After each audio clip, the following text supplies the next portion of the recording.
Okay. Well, yay! Let's do a show.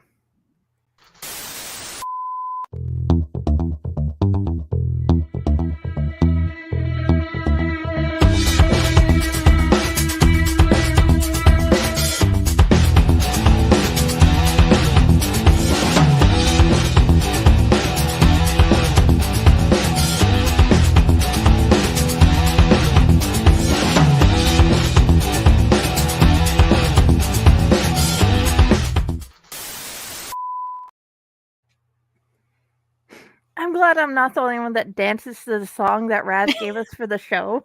I love how you can see that. Oh, I was dancing right beside you, so don't Yeah, be embarrassed. it was like covered so I couldn't see it. I was like, no one can see me, right? Okay, on this side, I can see all the guests. I Yes. can bring them in or out and whatever. So that's how that works. It was a vibe. That Yep, song it was was a a great vibe. song. Raz rocks. Raz rocks. Okay, welcome to Unprinted Pages, where we talk about authors and learn about them, about how they became authors, what type of stuff they like, and all types of things. Caitlin, welcome to the Hello. show. Please tell us a little bit about you. So hello, my name is Kaitlin. I live in Canada. Specifically like a little in Ontario, a little town outside of Toronto. Should be notable for some people out there who might know Canada. Um I have been a writer like as long as I can remember. I've mostly write like fan fiction and stuff right now. A lot of personal stuff, but I do little things on the side. I've been published a little bit in university and stuff like that. And I also write for a website called Game Rant. If anyone's heard about that. Oh, yeah, I thought that was cool. And I do love your articles. I love learning about the new anime I hadn't tried. And of course, Cowboy Bebop is so much my favorite that one day I actually got to hug the guy who plays Jet, Bo Billingsley. It was a Yes. great day. Oh, that sounds awesome. That voice cast. Oof, I could Mhm. go off. So Such good. those people were awesome, and all the things that they have done since then, Yeah. even the live action stuff. So, how did you start writing articles for Game Rant? So it it was a time when I've been like I was looking for like writing jobs. So I had already been kind of independently employed as like a ghostwriter. So I thought like let's just keep looking for the writing jobs. So like something that I could get paid and put my name on for.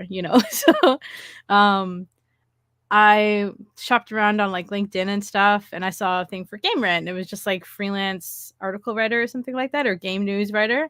And so like I applied for it, and it was just like they took it. It was like super easy. Just like I think I might have posted a couple of articles from my website from the Absinthe days. And they took it and they liked it. So yeah,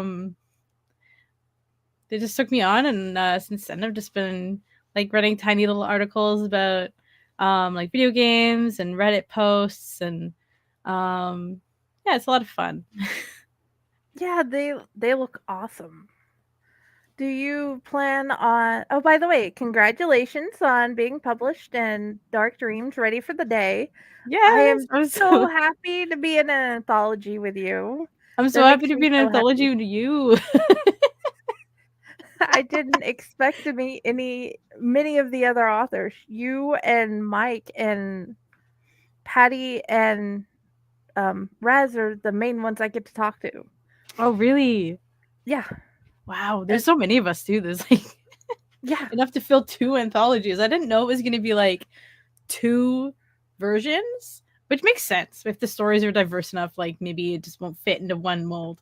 But like, I thought it was really cool that like there's like more horror like ones that are kind of in the Mhm. night one. And yeah, no, I thought that was a great idea. Sometimes there's up to 3 anthologies. Oh, really? So, yeah, Ooh. Nightmare Okay. Whispers was 3. Um Face Shivers was a duo like this. Okay. And Wow. there was another one. I'll remember it later. But Look, it'll come back. dude, there's so many, and I my brain is wrecked. I've That's spent okay. most of the day reading your articles to Oh, sound like I'm intelligent. thank you. Did you read like some? Oh, was it mostly Game Brand ones, or you read the one about Cowboy Bebop? I assume that one I was. read all the anime ones I could find because I'm like, oh, she has something to say about anime. I want to Yes, find out honestly, what she has to say about anime. I would have loved to have found somewhere to do that in the way I do Game Rant, because Uh that was cool actually. That those articles come from um so up up here in Canada land in Ontario, there's a university called Trent University. There's huh. not to be confused with Nottingham Trent University in the UK, but we have a Trent here in Peterborough, Ontario. Um, and when I started going to school there, I found that there was a lot of random opportunities to kind of just do writing stuff, right? So Uh huh. I saw that they have like they have this magazine that comes out in print, and is like free, and they just like leave it around campus, and then anyone could just pick it up and read it. But we got paid at least I think $100 a month or something, which isn't a lot, but I mean, like, it's a student magazine, so they had their budget, right? But it was like That you rocks. could do, it rocked. It was so fun. Like the people that I got to work with there, like everyone doing their different articles, and I could literally, like, I was like their designated anime writer, because I only wrote about anime. Because that was like the biggest thing. It still is kind of the biggest thing in my life right now. But like, it was like I was in an anime club, so I was discovering new shows, Uh huh. again. So I was like really delving into just like the shows that I like, and like analyzing them and going into like what's great about them and stuff like that. So I started rewatching shows and kind of doing like reviews there, on like a monthly basis. But it was just like it was a lot of fun to write for those. I think one of my favorite ones is the Cowboy Bebop one, and I like the one that was just like why I love anime, because it's just like Uh huh. it really made me think about like what makes anime so cool to me, you know, based on like um the differences between that, like Japanese media like that, and like other animated shows, Uh huh. right? Which have a totally different way of like conveying messages and stuff like that. And anime has its like a totally its own way of doing it, right? And it Uh has its huh. like like if you think about like a Ghibli movie based on like another nicely animated movie, it's just like the storytelling can be done in such a more detailed way, and sometimes it's, I don't know, just something about it. No, It's just so seriously, fun. I could compare Finding Dory and Ponyo right now if I was asked. Okay, I get the Right, whole idea literally.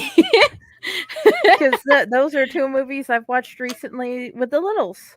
So Mm, yeah, it's like one of the most easy things to find and get lost in, but there are very big differences between American animation and Japanese animation.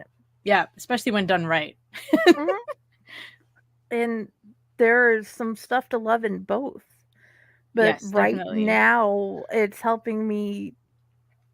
It can be a good teacher in teaching the kids how to see things. My whole Yeah, life, it's children, so it's of okay. course they No, come up. honestly, that's okay. How to view situations, what could happen, what can't happen, because some Yeah. things like Monkey D. Luffy, you are not going to stretch like rubber. No, please don't No. jump off the coffee table like Superman. You Have you know? seen the live action though? No, I have not seen the live action yet. It's nice. It's good. It's enjoyable. I recommend. Okay. Okay, I will definitely do that. But yeah, I can see why anime is such a big part of your life. It's been a since my parents were alive, I've watched the 80s anime all the way till like, well, I'm still watching anime to be honest. Mhm. It never ends. It's like an addiction that, No, like, doesn't go away. I was told it was going to stop as I get older. It was a phase. And I'm It's no like, phase, mom. well, my uncle and aunt did not believe in the whole idea of anime. Mhm. They were they had their own ideas as holiness people, whereas my parents had totally different ideas from his uh brother and sister. Well, my dad, Yeah. because after they passed away, my his sister and her husband adopted us. Two different ideas on anime. Oh, yeah, I'm totally, I still bet. watching it, and I don't think I'm gonna stop because It just Crunchyroll is my friend. yes, right? Like, that and, like, I follow so many, like I have so many streaming services. It gets crazy. Like, I, I got Amazon at some point, so, like, there's some, After the Rain, I think. That one was Mhm. specific to Amazon, and I wanted to watch it. But, like, I even got like I have Crunchyroll and I have Netflix and I have High Dive literally only for one show. Like, High Dive was like, "Hey, we're doing this show that you want to watch this season. We're the only ones streaming it." And I was like, "Okay, I could pay for a month." And then it hasn't ended. I haven't stopped. I know that feeling. That's okay.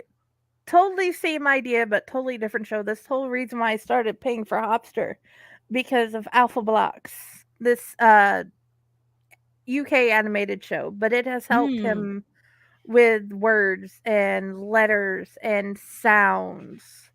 The 4-year-old. yeah. And its sister show Number Blocks, which is on Amazon. It has helped him. He can do multiplication. And I am confused that my 4-year-old can do multiplication better than I can. He broke 62 down to 2 What? with his blocks. I didn't learn any of that stuff until like grade 4. Like, I He just picks it up so quick. But the UK animation, the Japanese anime, mhm. the American animation, they're all the animation has some good things. Yeah, it's so distinct. And I can't find a reason not to not love parts of all of them. Yeah. So I do you are you still writing articles for them? Kind of like here and there, because Okay. they kind of changed the way that we're picking stories now. Like, it used to be, it might be because they hired a bunch more writers, um, Mhm. but it used to be a thing where there would be like a lot available all at once. But Mhm. every time I check, it's all like picked up. So I'm like there's like nothing when I go check. So, uh, I've been meaning to make a certain time of day when I'll literally just like look at it and be like, if I find something, I'll write it. Um, but most of the time, it's just like they've changed it to a thing where most people are pitching and then writing the stuff that they're pitching. Um, I usually just kind of went off what was already there. Okay. Because there'd be something cool like, oh, this person made like super cool Pokemon crossover art, and I would want to write Mhm. about that because I really like that art that people come up with, right? Like, someone I almost Yeah. picked one up that was like, it's probably already up there. Someone else wrote it, but it was like someone made Dragonite into a grass type, and it was all like mossy and stuff. And I was like, oh man, like that be like the art was super cool, and I was really interested in it. But Did yeah, you it's get just like the a when I can basis. Oh yeah. Did you get the newsletter from Fake Hard this time around? I don't know. I don't think so. I don't know if I have the newsletter. Okay. We I will think I have to do. sign you up. But I will have to be signed up. That's true. my daughter does a lot of art for the newsletter. And Oh, this time really? around, she had decided I want to do a rhino Pokemon. So she made a rhino Pokemon named Ronica, and Veronica, I love that.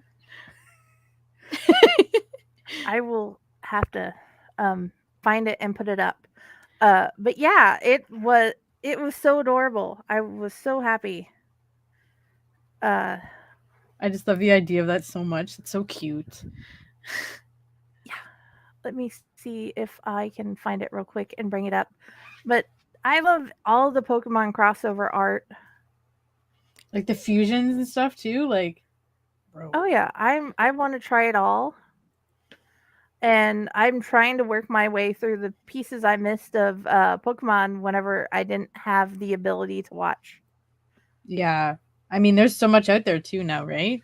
Like the new anime that came out, and Oh yeah, then there's like so many seasons. It's not funny. it's not funny. But I heard that the newest one for, I don't know if it was the one for Sun and Moon, the last Ash one, that one was like received really well. So I heard. Yes. Um, yeah, and kind of sad too because it's the end of Ash. Like, no, I grew up with you. Yes, it is very saddening. There it is. It's uploading. I'm proud of her Pokemon. I'm proud of her love of rhinos. Oh, I love that groundwater. Oh I yeah, love she that, thought it Veronica. through. That is like really well done. I shall tell her you said that. Uh, But yeah. That's so cute. I love that. So what did you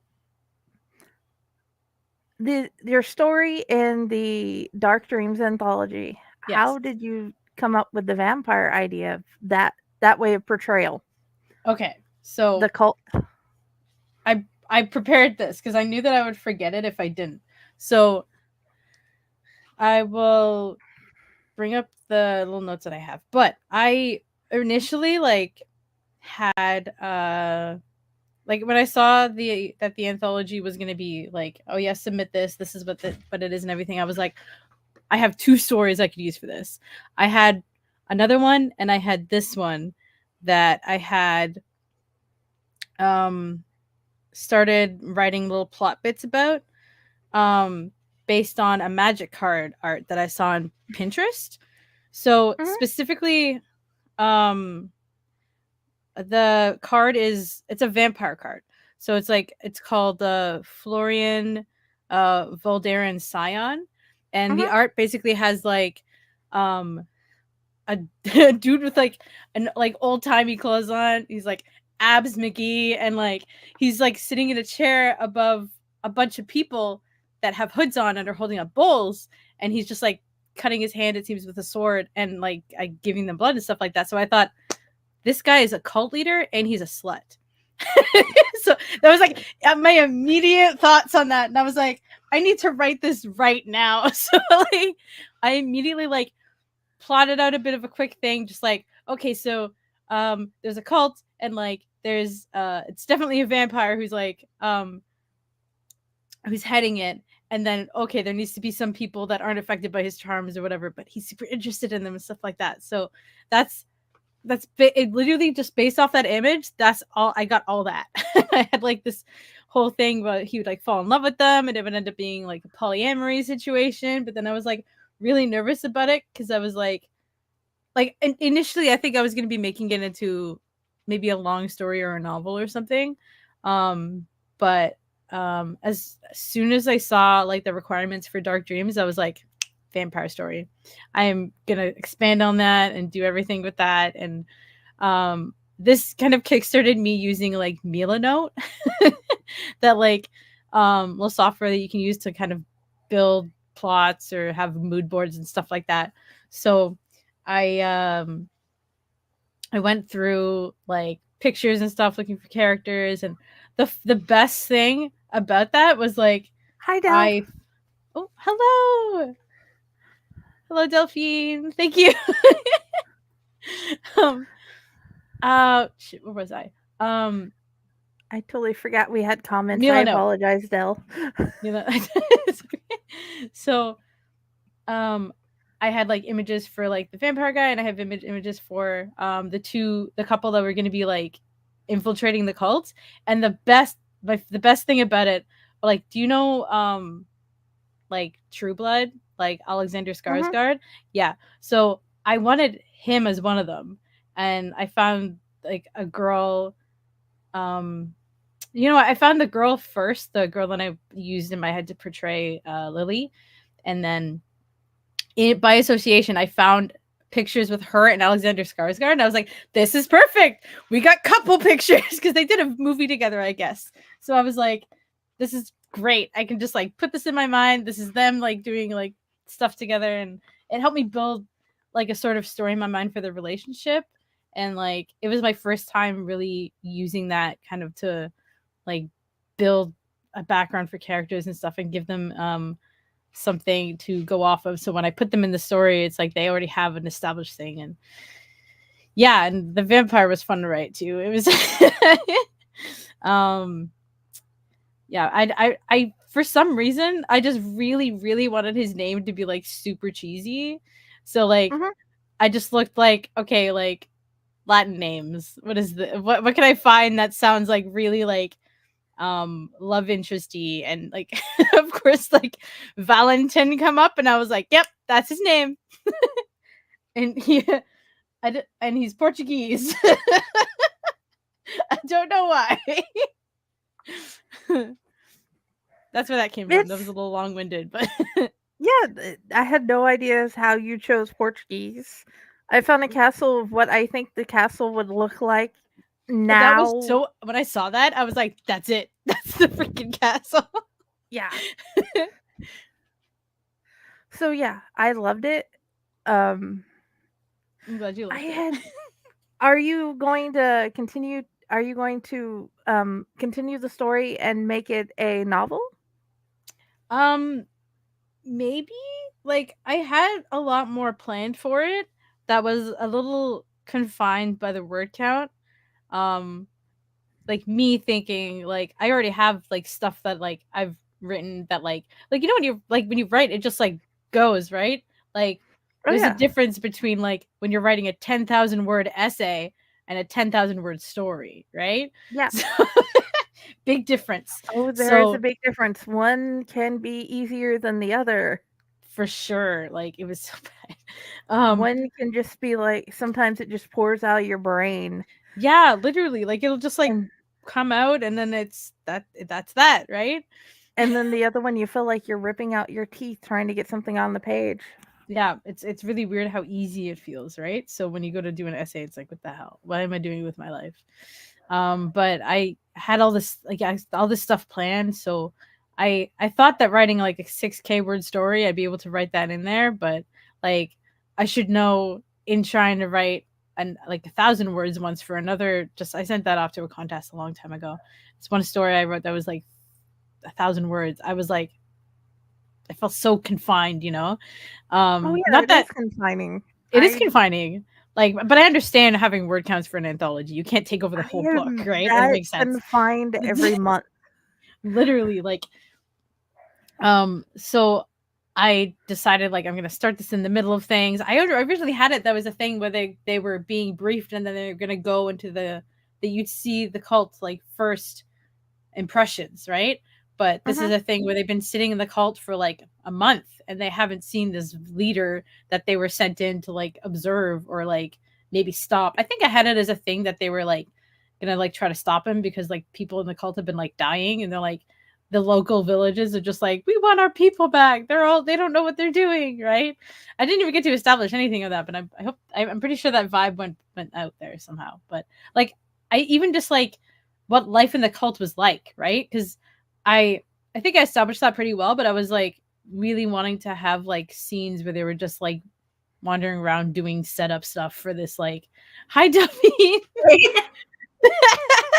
doing setup stuff for like the whole ceremony or whatever. But yeah, maybe I might I do like more of it. that. That would be great because there's so much you can do. Because Dr. Bacallion wrote two stories about this one set of characters. She's like, you know what? I'm gonna go back. I'm gonna redo parts of that and make it into a novel. And then that novel is fantastic. Oh, it's awesome. Grey Dawn. I don't know if you've heard of her or her book yet, but yeah, you can take it and you can do so much more. Yeah, I think I might at some point. I did love writing it. It was a lot of fun. That will So rock. I just woke up, so forgive me. Oh, It's okay. I've That's been okay. working We're all day. happy you're here. Surprised my brain is working right now. Well, this is stuff you love. Sometimes it's just easy Yes. to talk about stuff you love. Yeah, I Like was your worried I fan was gonna be fiction. so tired. Yeah, like my fan fiction. Yes. I I didn't love know if fan you fiction. were awake, so I didn't send you anything until I found out you were awake, and I wanted to wait till you were on to talk about the fan fiction. So, Okay. Awesome. yeah, Dill's my fan fiction best buddy, and now I've added Awesome. a new fan fiction buddy. So, New fan fiction yay! buddy. Fan fiction And buddies. I'm also a Magic the Gathering player, so I love that you did that. You came for Yeah, inspiration for Magic cards or Magic fan art type I stuff. didn't even That I didn't even know that it was a magic card until I like googled the picture at one point. I was like, it's a magic card. Okay, that makes complete sense. Like I had pets named after them. I had snakes and kittens, and I had like Commander Kreven Ilvek, and you tap it a couple times to irritate everyone. Was like I changed it to what the kitty would do, like oh, it that's attacks everybody in the room. And I love that. That is awesome. so your fan Okay. fiction. So, what do you guys want to know about my fan fiction? What Which series is you write it about, where to find it, and if you will post links later in the book club. Oh, yes. You Yes. are in the Fake Horror book club, right? I think I am. Yeah, I think you added me to it, so I'll do that. Well, I know Um you. I added you to the main page. I just don't know about the book club. If I haven't, while you're telling me about that, I will make sure. okay. So, right now, I originally okay, so in the bygone era when I was like in grade school, we used to post fan fiction to like quiz websites. It was like Quizilla. I don't know if anyone knows what that is, but it's long gone. But we used to like write stuff and put them on there. We don't talk about those times because we used to write about real people back then, and that was really weird. I still don't understand why I thought it was okay, but it was like it was a trend with my sister and me and like some online friends. But that's where it I, started. I mean, as long as you didn't go too far, that's always I was always kind of weirded out when I'd read some of the real people fan fiction. Mm-hmm. If they said it would, because I never really set my filters to, I set my filters to read anything, and all of a sudden it was like people would write about like the actors in a show doing things that they wish the characters in the show would do together in Oh, bad scenes, and I was like, mm. I don't know that that's okay. To Like write yeah, it. Now that I was erotica, I wouldn't. It- I was luckily I was too young to do that. good. Okay, I yeah. think I think I was like 7 or 8, not 7 or 8, like grade 7 or 8. And that's like I don't know. That was the thing. We would write. We were really into like some bands, so we would pick the guys that we like really liked, and it would be like a self-insert thing. It's really Okay. embarrassing to talk about now, and that stuff is like only in notebooks that no one is ever gonna read. But I used the first time I actually posted fan fiction about like pairings and stuff like for fictional characters was on fanfiction.net. Um I'm on there and every day. right I read more than I wrote for that because I find that I get more engagement on Archive of Our Own, so that's where most of my Yeah. stuff is now. Yeah. So and plus my friend is like on there a lot. She sends me a lot of links for it. So I just thought, okay, like this is my new community. So I only That have is like awesome. 2 things on like fanfiction.net, and then I kind of migrated over to Archive of Our Own. So I actually have my page open so I can remember exactly the things I write for it. So, Hey, that makes sense because nobody has seen my Yu Yu Hakusho fan fiction since high school. So, right? Like you really I find that it's a little easier to share on Archive of Our Own to have people see it, like with the algorithms and stuff they have, or like when Yeah. you post something that goes immediately on the top of the homepage of the tag or something, or the pairing, or the I don't even know what are the tags. Um, so the first, I think, according to fanfiction.net, I think the first story I posted was like for Dragon Age, and I think I posted that to Archive of Our Own. So I have some Star Wars that I write for because I'm really into Finn Poe. So I wrote like 2 stories, three for Finn Poe. One of them is like a series I'm kind of doing ongoing very slowly. I have a Dragon Age one that I'm working on. I wrote a lot of Overwatch ones back when I was really into that, and like the pairings I liked for that. Um, I have actually my most popular one is like something I wrote for like um for Overwatch, and it was just like, so the pairings that I had for it were like Genji and Mercy and um Hanzo and Cassidy. He's Cassidy now.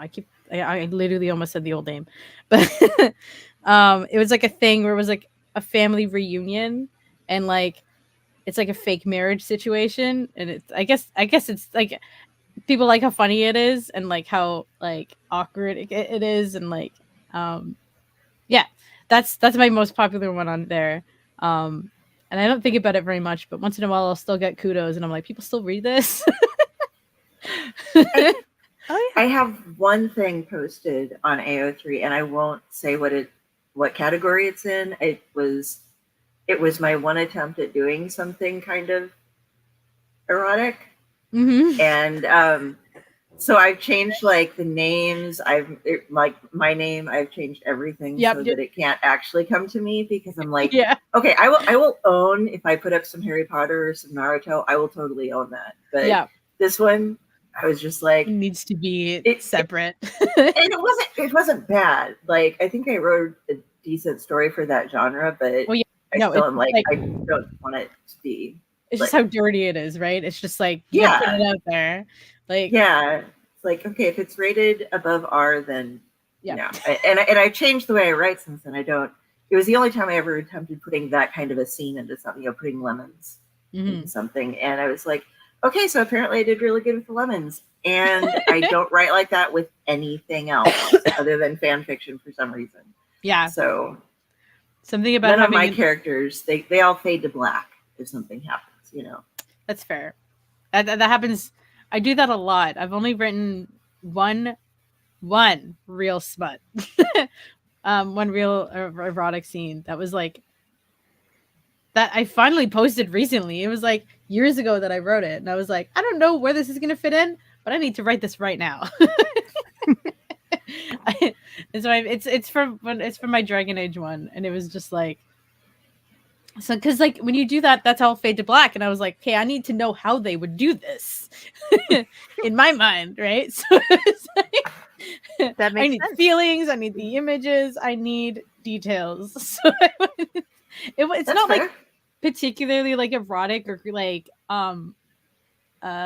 like crazy in any way. It's literally just sex, and that was like my first time writing that, and I was like really surprised at like how much I kept like reading through it and kind of like liking it the way I did it, and like Mhm.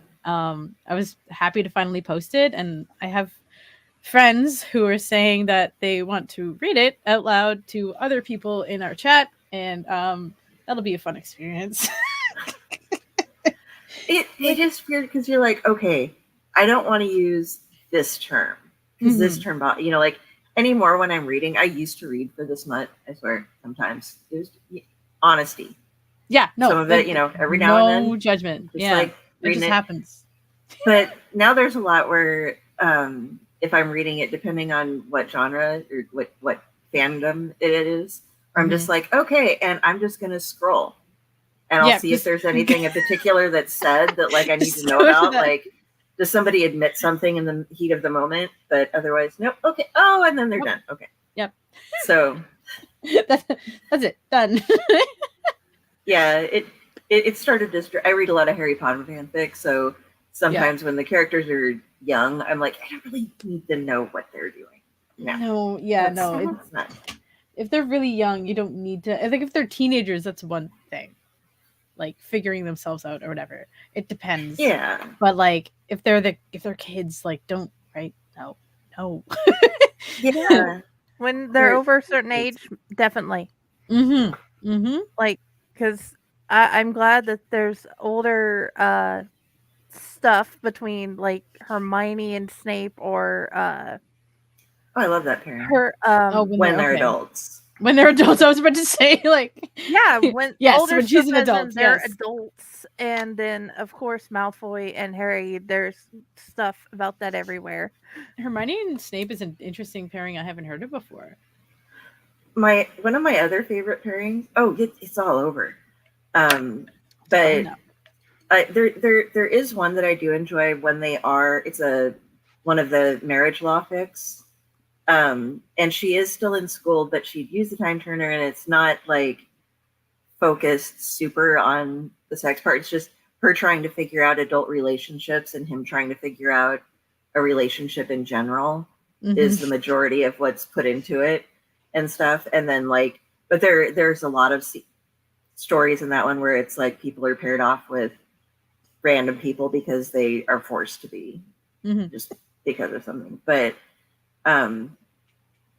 yeah, usually I prefer though to skip over to the other ones. But that one has some interesting things as far as teaching people. I think that's something that people do really well. Yeah. And are able to do in fan fiction is take an established universe and use it to teach people like different social lessons or just like life lessons in a setting that they're familiar with and characters that they're familiar with that maybe didn't go through those kind of growths. Exactly. That's what I love. That's one thing I love about fan fiction for sure. Just reading it. Like, I don't know if I've done anything that like particularly would like teach people something, but I mean, it's just like based on your experience going through something. Like, for example, like I keep talking about the Dragon Age one because that's the one that's like always on my mind. Like, I have so many other fandoms I've read before. Oh no, I hope it wasn't lit. Holy crap! Yeah, it is, and it's on the floor beside Oh, girl. my desk, so I need to get to it. Okay, there we go. But I spend a lot of time in Trying that to set everything on fire. kind of going through like figuring out like how to talk to someone when there's like some social obligations that make it sound like you can't do so because there's just like miscommunication between them, and then just like, oh no, well I don't want to go and like talk to him about my feelings when he probably doesn't want to, and he'd be like, oh no, like I ditched her, she definitely should hate me, why is she like even including me in anything or whatever. I don't know. There's the smut basically just comes from her just being like just showing up spur of the moment and then just like horny. Just they're not back together yet. It's just they're just gonna fuck because I said so. Hi, I need you.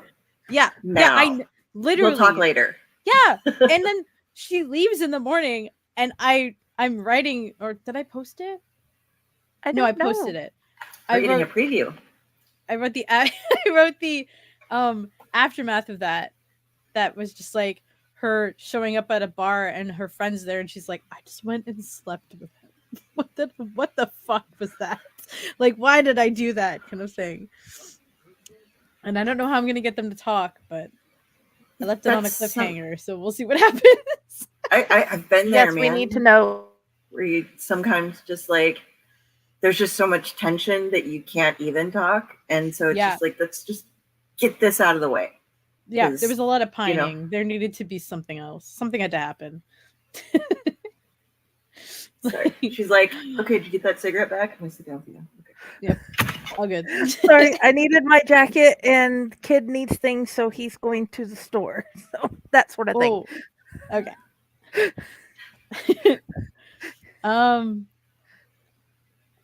We're just off in fanfic. Right now. Oh yeah, we're just talking fanfic at this point. We already talked about my story. Now we're just talking about fanfic. Oh yeah, dude, let me look at. I look at my should be writing, and I'm like, past projects. Okay, I have a Naruto fanfic that I could pick up again because I had all these great plans for it. It's a Shino and Hinata pairing. I love Shino. He's maybe like one of my favorites. Everybody's like, oh, he's gross and he has bugs, but it's like that he's really cool and stoic, and you know, he does have a lot of passion when he's willing to show it. But most of the time he's just like hanging out over here in my shades. Sorry, my mom showed up for a second, and I was not aware that she was home yet. So I was like, "Hi, hello, okay." I know that On feeling. podcast, no. Getting Yeah, I interviewed. just had one of those moments. Invasion. I know. I am hiding Um, on the porch, so yeah, that's what's yeah. going on with that. Hinata's just like, you've been asleep all day. I'm going to sit in your lap now. I'm going to purr. I'm going to knock your cigarettes on the floor and then come back when you. So if you hear purring, that's the cat in my lap. That Always appreciated. We love the cat. oh, yeah. We always love the kitty cat. I have no idea where mine is. I'm just hoping the little dog across the street would stop messing with my dog. Oh, fair. So, do you plan on joining any more fake horror anthologies in the future? Yes.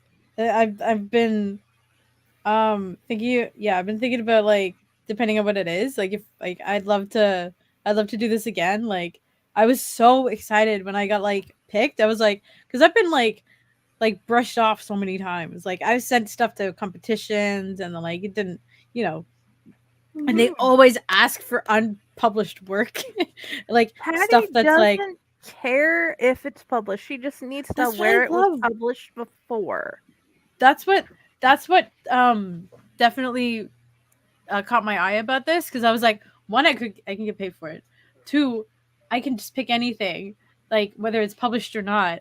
And it's still I also like that it still kind of remains mine too. Like I have to, sign a contract for it, but it's like just permission for you guys to publish it, right? Yeah, So it's like you get the highest amount of money at this publishing company for the sales compared to others because they want yeah. 50 to 75, whereas she gets the 25 for cost of publishing and whatever, and Yeah, you because get the there's cost. Yeah. 75% of what was sold.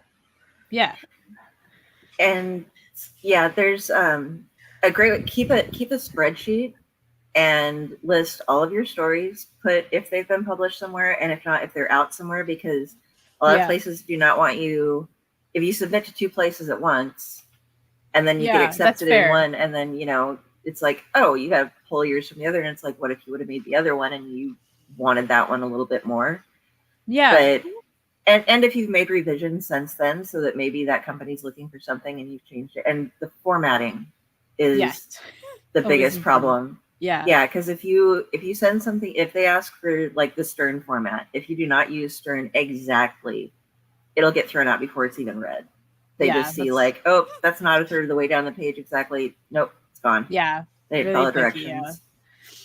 Like I love that Fake Horror pays royalties, and another company that I'm with too. Raz and I are both in over. Oh, I can find it. Oh, over there. Fractured Mind Publishing. Our friend Stefan runs it, and he does the royalties thing as well. okay. But like I have some that I've written to where they just pay you per word, and you get one free copy. There was But there was one that I saw. Okay, that's probably like it's November now. Yeah, the deadline was November 1st. I didn't really have an idea for it, but it was a per word one, and I thought that was interesting because I hadn't seen that before. Yeah, with a lot of those though, it's more about getting to meet the other authors, getting to be in things with authors that are like bigger names too, because a lot of them will submit a lot of stuff. And usually, once you're talking about copyright and stuff, they own like the copy. They have the rights to your book for maybe like a month, or just as long as it takes to get it published, and then you can have it back. Yeah, that way you can later on. Like I'm gonna make. I've been doing a lot of different stories about Cthulhu Mythos stuff, and I set them all from this person who's Althea Smythe, and she's chronicling all of the things that she's come around collecting and stuff. And so I can make my own anthology of my own stories that have been published everywhere else eventually when I get enough accumulated. And that's what Serena Musgrave did. That's what Serena Musgrave did. She collected, a lot of them have been published at different places, and some of them hadn't been published at all. And she just made her own anthology of her stories. I've thought about doing that. I have some random short things. Like the only things fiction that I have had published that I probably couldn't use, depending on like, because like, so this is like one of the anthologies I was in for school, right, with the Trent Oh, Writers that's cool. Society. It is really cool. A girl did a whole art for that. It's really, I saw it in person. Like this one part of the moon is like tinfoil. It was really cool. Anyway, yeah. It's called The Constellate. Yeah, it's really bad. Yeah, the background. Yes. It's really cool. There we go. But there's no like clear like kind of copyright or anything on it. It's literally just like, well, there is copyright, but it's just like for the cover image and stuff like that. But like it was just literally Trent Writers Society, right? So it's like anything they sold was kind of like, I think they think this one might have been free. I don't remember. But it's kind of basic, like all the kind of contributions and then like the format. For example, this is mine. Like it's just like a couple pages. And I kind of like had this one came from an image as well. But it's not like something that they're constantly making money on, you know? So I'm just thinking about it like yeah, it's published, but it's not published with like anything like super professional. So like sometimes I wonder if that even counts, even though like it does. Count. Yeah, no, I know. I mean, like yes, I do think about it like as I was published, but I mean like for copyright. That's what I think about. Oh, yeah, and because, like, you can always ask them. Yeah, because I don't think like, and like the girls that we published that with. Even the artists, I think they've all graduated by now, so I don't know if it even matters. So I'm like, I was super excited to be published in those too, because like they look so cool, right? It's a bound book, right? Like it's legit. Yeah. I think I was published in like 2 of them, 3. Nice. Yeah. And it was all short stories, right? Like that's one of the shortest things I've ever actually written to be put in something.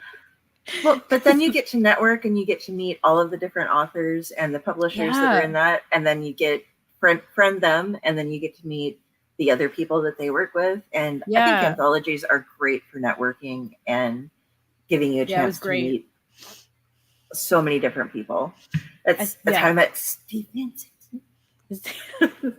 I'm required to like do his name in a special way whenever I'm on this network. So. Fair. Super fair. He's like one of my favorite authors now. And he's like in groups. I've done shows with him. I've met him. He's signed my stuff. So yeah. He signed it and drew you a picture?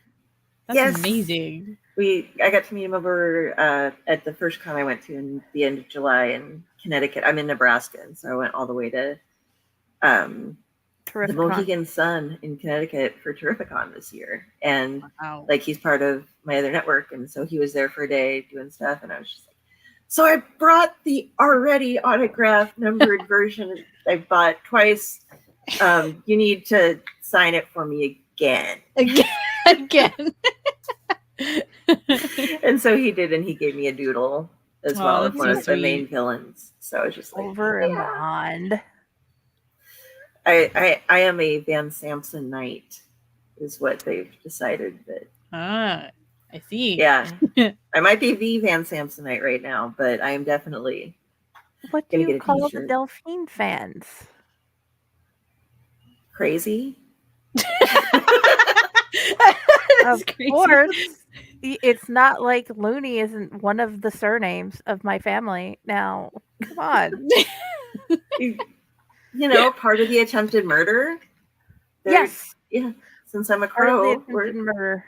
Yeah. That's one of my, I have a Discord site for some of my friends that is the attempted murder, since I have a raven in there as well. I see. Murder. And, well, I'm a crow, but my raven is my raven. And he joined, so we've got the attempted murder going on over there. I love that it's a murder of crows. Like, it's awesome. Murder. It's so badass. Like,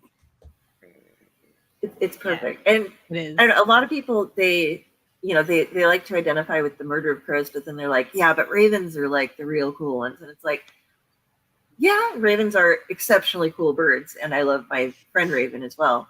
But Yeah. I I identify with crows more. I, hi, we're watching. This is Caitlin's interview while we're talking about why Delphine identifies with crows. Um, I don't know. My plan was to ask each of you what your fans would be called, and Oh. oddly enough, my idea. Well, I had been an owl forever before even met any of you guys. So yeah, what would the Kaitlin Meaney fans be called? I don't know. I think it might depend on like what if I ever publish a book, like what that's about. You know what are they what? going to be? You don't want them to be meanies because then it They would sound could like be all your fans mean. are hostile. But so would the murderers. We could be So your cupcakes. Oh god! Oh, it could be. We could go along with the cupcake thing. That's a good idea. You guys can be cupcakes. Yes, I'll ooh, be a cupcake. it could be I'll be okay. part of the attempted murder. I We're have been here. an owl longer than I've known what a Raz was. Were we live and we were talking about my username stuff? No, we weren't at No. all. We Okay. hadn't started yet. Okay. Yes, I was. We talked a bit before, so I was like, "What have we?" Like, it's blurring together. But I was telling Jenny earlier that all of my usernames have like for anything, for Instagram, for like Twitter, like it's Katie Cupcake something, right? So Okay. and that came from like an ex-boyfriend's sister. Like she just called me like Cupcake on a post or something once, and I was like, I like that. We'll do that. We'll put a K on it and make it like an alliteration because I said so. Like so like um yeah, that's a little like less edgy than what I would have wanted to do. Like I was a really edgy teenager, so I was like, what can I put on like a username or something that has a K that sounds edgy as fuck? And kerosene came out of that. So at one point I was like Caitlin Kerosene on stuff, and then it went to Katie Cupcake on like everything except for like Twitch, which is like Kerosene Cupcake. That's the only thing that doesn't have my real name. It's the But Cupcake Arsonist Squad. it's the cupcake. Oh, I like that. There you go. I That just could. see like all these adorable little cupcakes out with Molotov cocktails and like. Oh yeah. They could be that's what they could be called. There you go, cupcake arsonists, or just cupcakes. I do like the idea of both. Either way could work. I That yeah is awesome. I have weird usernames. Everything has become Delphine over because of a character that in a video game, and that's when I started on Discord, and then it just kept going and became this It just huge sticks. thing. Yeah. Yeah, and like more people know me as Delphine, I think, than know me as me. Yeah. It's so strange. And then when I get guests on that are like know me as this host's name, they're like, "What do I call you?" And they get confused. And What's yeah? What would you like to be called? why are you called Delphine? You're a crow. Okay, are you going to sit there and caw through the show? And I'm like, no, I don't do that. This is an educated crow. Yes. You know, very, very posh crow. Yes. With the top hat and everything. Yeah. But my mom had a pet crow when she was a kid. They found a couple that had fallen out of their nest and they raised them and they speak. They're And so smart.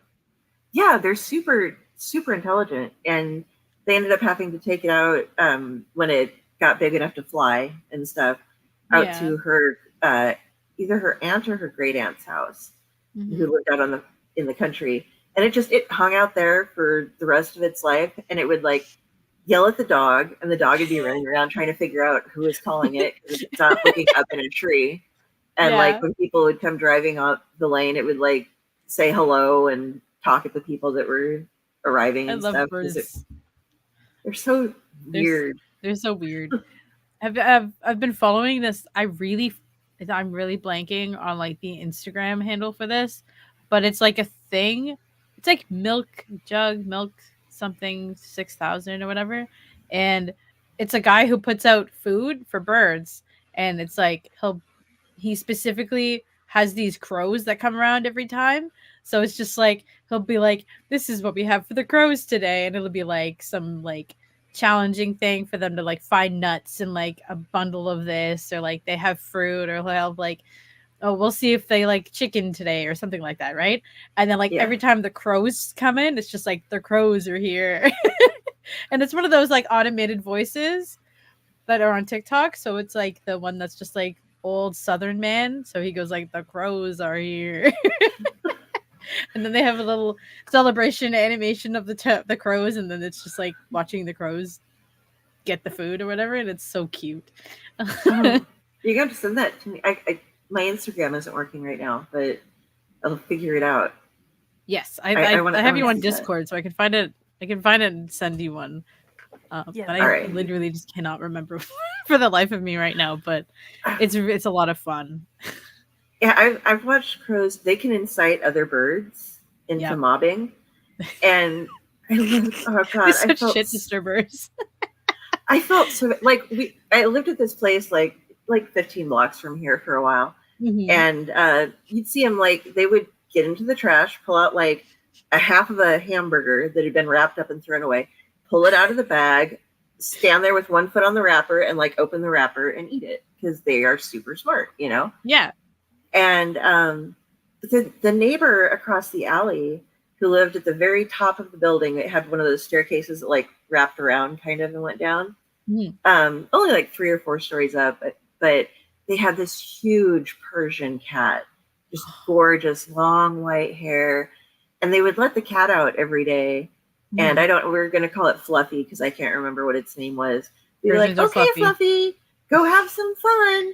And as soon as it would get out, you'd hear these, and like the cat would bolt underneath the stairs and like go hide in a bush because the crows would start calling, and then all of the other birds in the area would start coming, and they would be dive bombing this poor cat as it's running, terrified for its life, to like hide underneath somewhere before it got killed by all the birds. And it's just like, you're just torturing that cat. Literally, like, he's just trying to exist outside. Yeah, this is the middle of a city. You don't let your cat out for fun when you're by one of the main streets in town and stuff anyway. Just your cat's gonna get killed by the birds. There's and or anything. Like lots of people are like, my sister works for a vet and she's really, really adamant like people don't let your cats out, right? Like because they could get run over by a car, and they're technically an invasive species. So when they go and breed and stuff, or they're eating grass or whatever. So I mean, like, there's a lot of things pointing to that not being like the best thing for nature. But like, they'll kill everything in the neighborhood too. If literally, like my ex's cat. I dated him for so long. That's like years ago. Like, he had this cat that they would let outside all the time, and she got hit by a car. It was like, it's not funny, but it was like so like sad. Like she was just like out there, and it's like that's the risk that you take letting your cat out sometimes, right? Mine, like the kids, have learned the property lines. It paid attention, and I don't know how. So it stays pretty close to the house. That's good. And after bopping a couple of squirrels and the neighbor's dog on the nose a couple of times, it explained to them that this is my yard. I'm going to be in this area in front of the house. Yep. And you're just going to have to deal with it. So yeah. That's fair. Like that's a like good scenario for a cat to be outside in. Like, just if they want to hang out in the lawn, if they want to hang out in the backyard, like see some squirrels or whatever. But I'm also in the middle of nowhere in Newton, and the vehicles are far and in between. Okay, that's good then, yeah.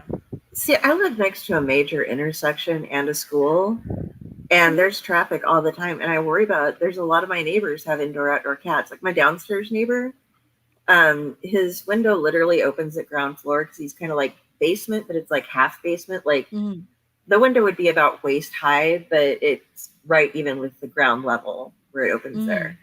And so he'll open it up, and like he has furniture, and the cats just hop up and go wandering around. He takes the screens off them. And my mom, like I've had something that's been climbing on my screen on the second floor.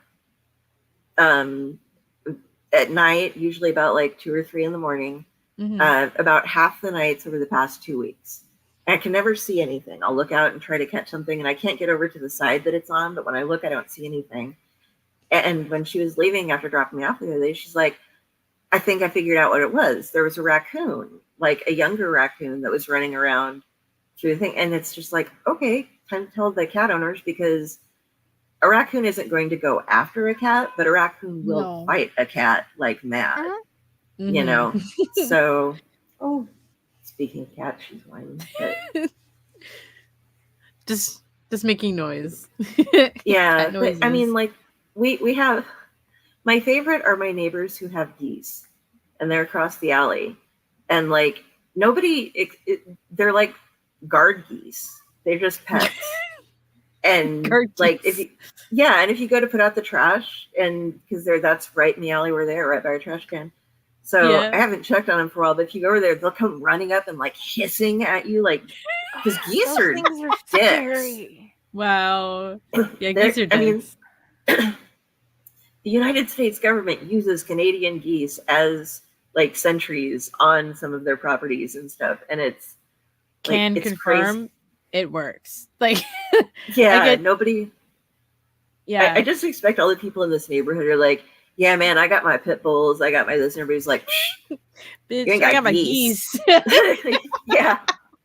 Nobody expects a goose either. You're like, psyched up for a guard dog, and then all of a sudden, like, this hissing monstrosity comes flying at you. Well, they don't running at you like. I get so terrified when, like, so my dad and I run together. So there's a certain path that we go around that's like a place where geese like to hang out.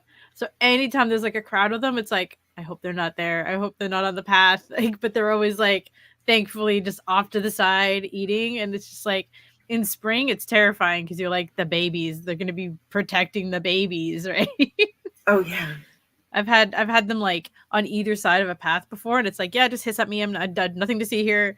Like, so where we lived in Caldwell, the park had like this pond thing. Yeah. But it was a great kid park, so we'd have the birthday parties for the girls there. And Josh had to run at them, like moving his arms up and down, like screaming at them to get them away because they misunderstood what we were doing.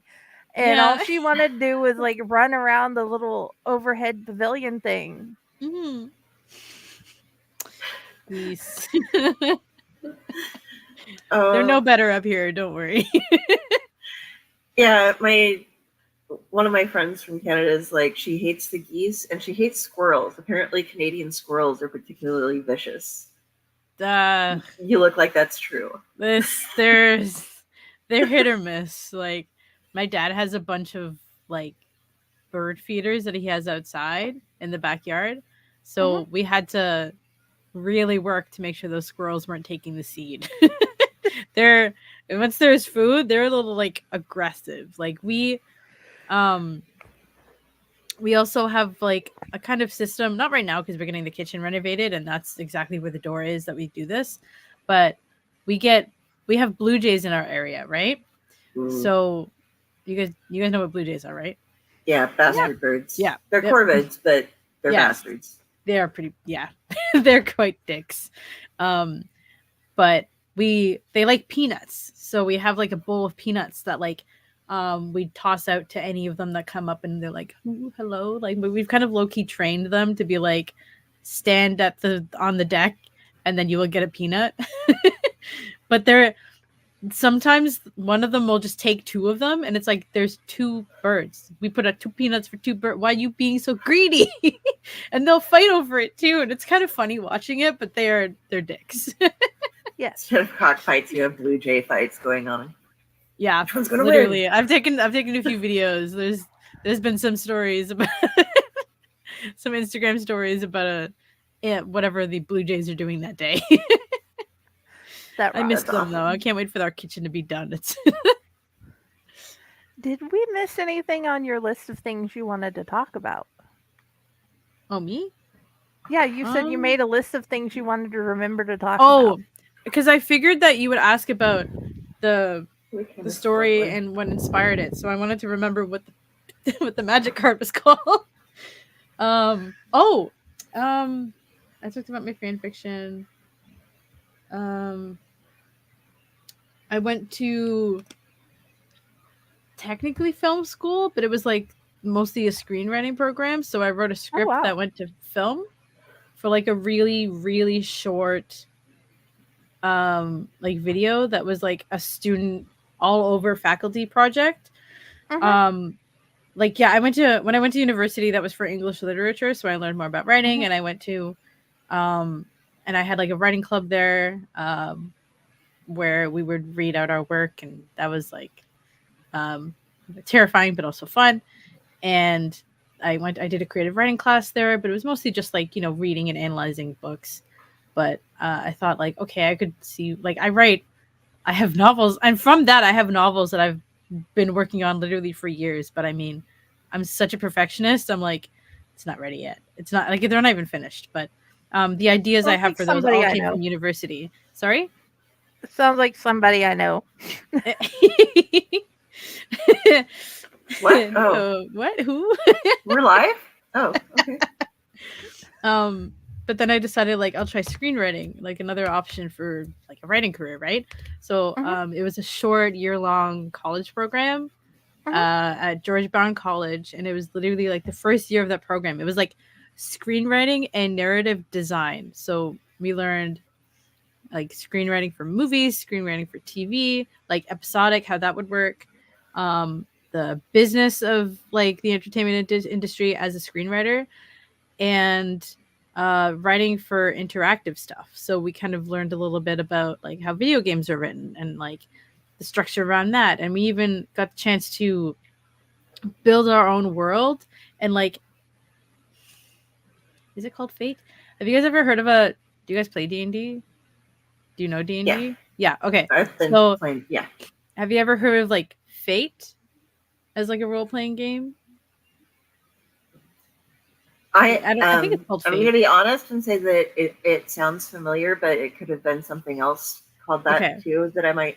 It's not something I would go like, oh yes, I know that. I know it's really obscure. I But didn't know about this until like school. So they use like this dice that's like plus and minus. It's a really interesting way of playing a role playing game. Um, okay. but it's an easier way for you to kind of like build your own world and use that system without D&D complications, I guess. I don't know. It was something he picked, the prof picked, and it was like, okay. And we like made characters, and we kind of each had a turn in running it for like a week or something like that. It was like one guy and then me, and then like we all had to kind of write our own little one shot. And that was fun. But yeah, so the faculty project was like a thing with like the visual effects artists people, like those students, and like the screenwriters and the actors, and like it was like a whole thing. And like it was it's supposed to be like an interactive video. I don't think they actually like finished it because it was like all everyone was busy with their own like homework and everything we needed to do for school anyway, so I guess it was just not planned well. But like Mhm. we all got our scripts out and in like at good times, but it might have been just other things. But it was essentially like the visual effects people, or yeah, they um had spaceships that they designed and stuff. So we had to kind of write around that as if it was like people in the near future or whatever going to a kiosk and kind of picking out a ship to take to wherever they were going to go. So it was almost like in like space Uber kind of thing. Mhm. Right? Nice. But it's not like I need a ride, this is who's coming to get you. It was like I need a ride, I'm going to pick my ride kind of thing. So it was like different ships. There was like and we would just write based on what they looked like. And the one that I wrote for, I think we each kind of like wrote our own, but then kind of collaborated with someone else in class for it.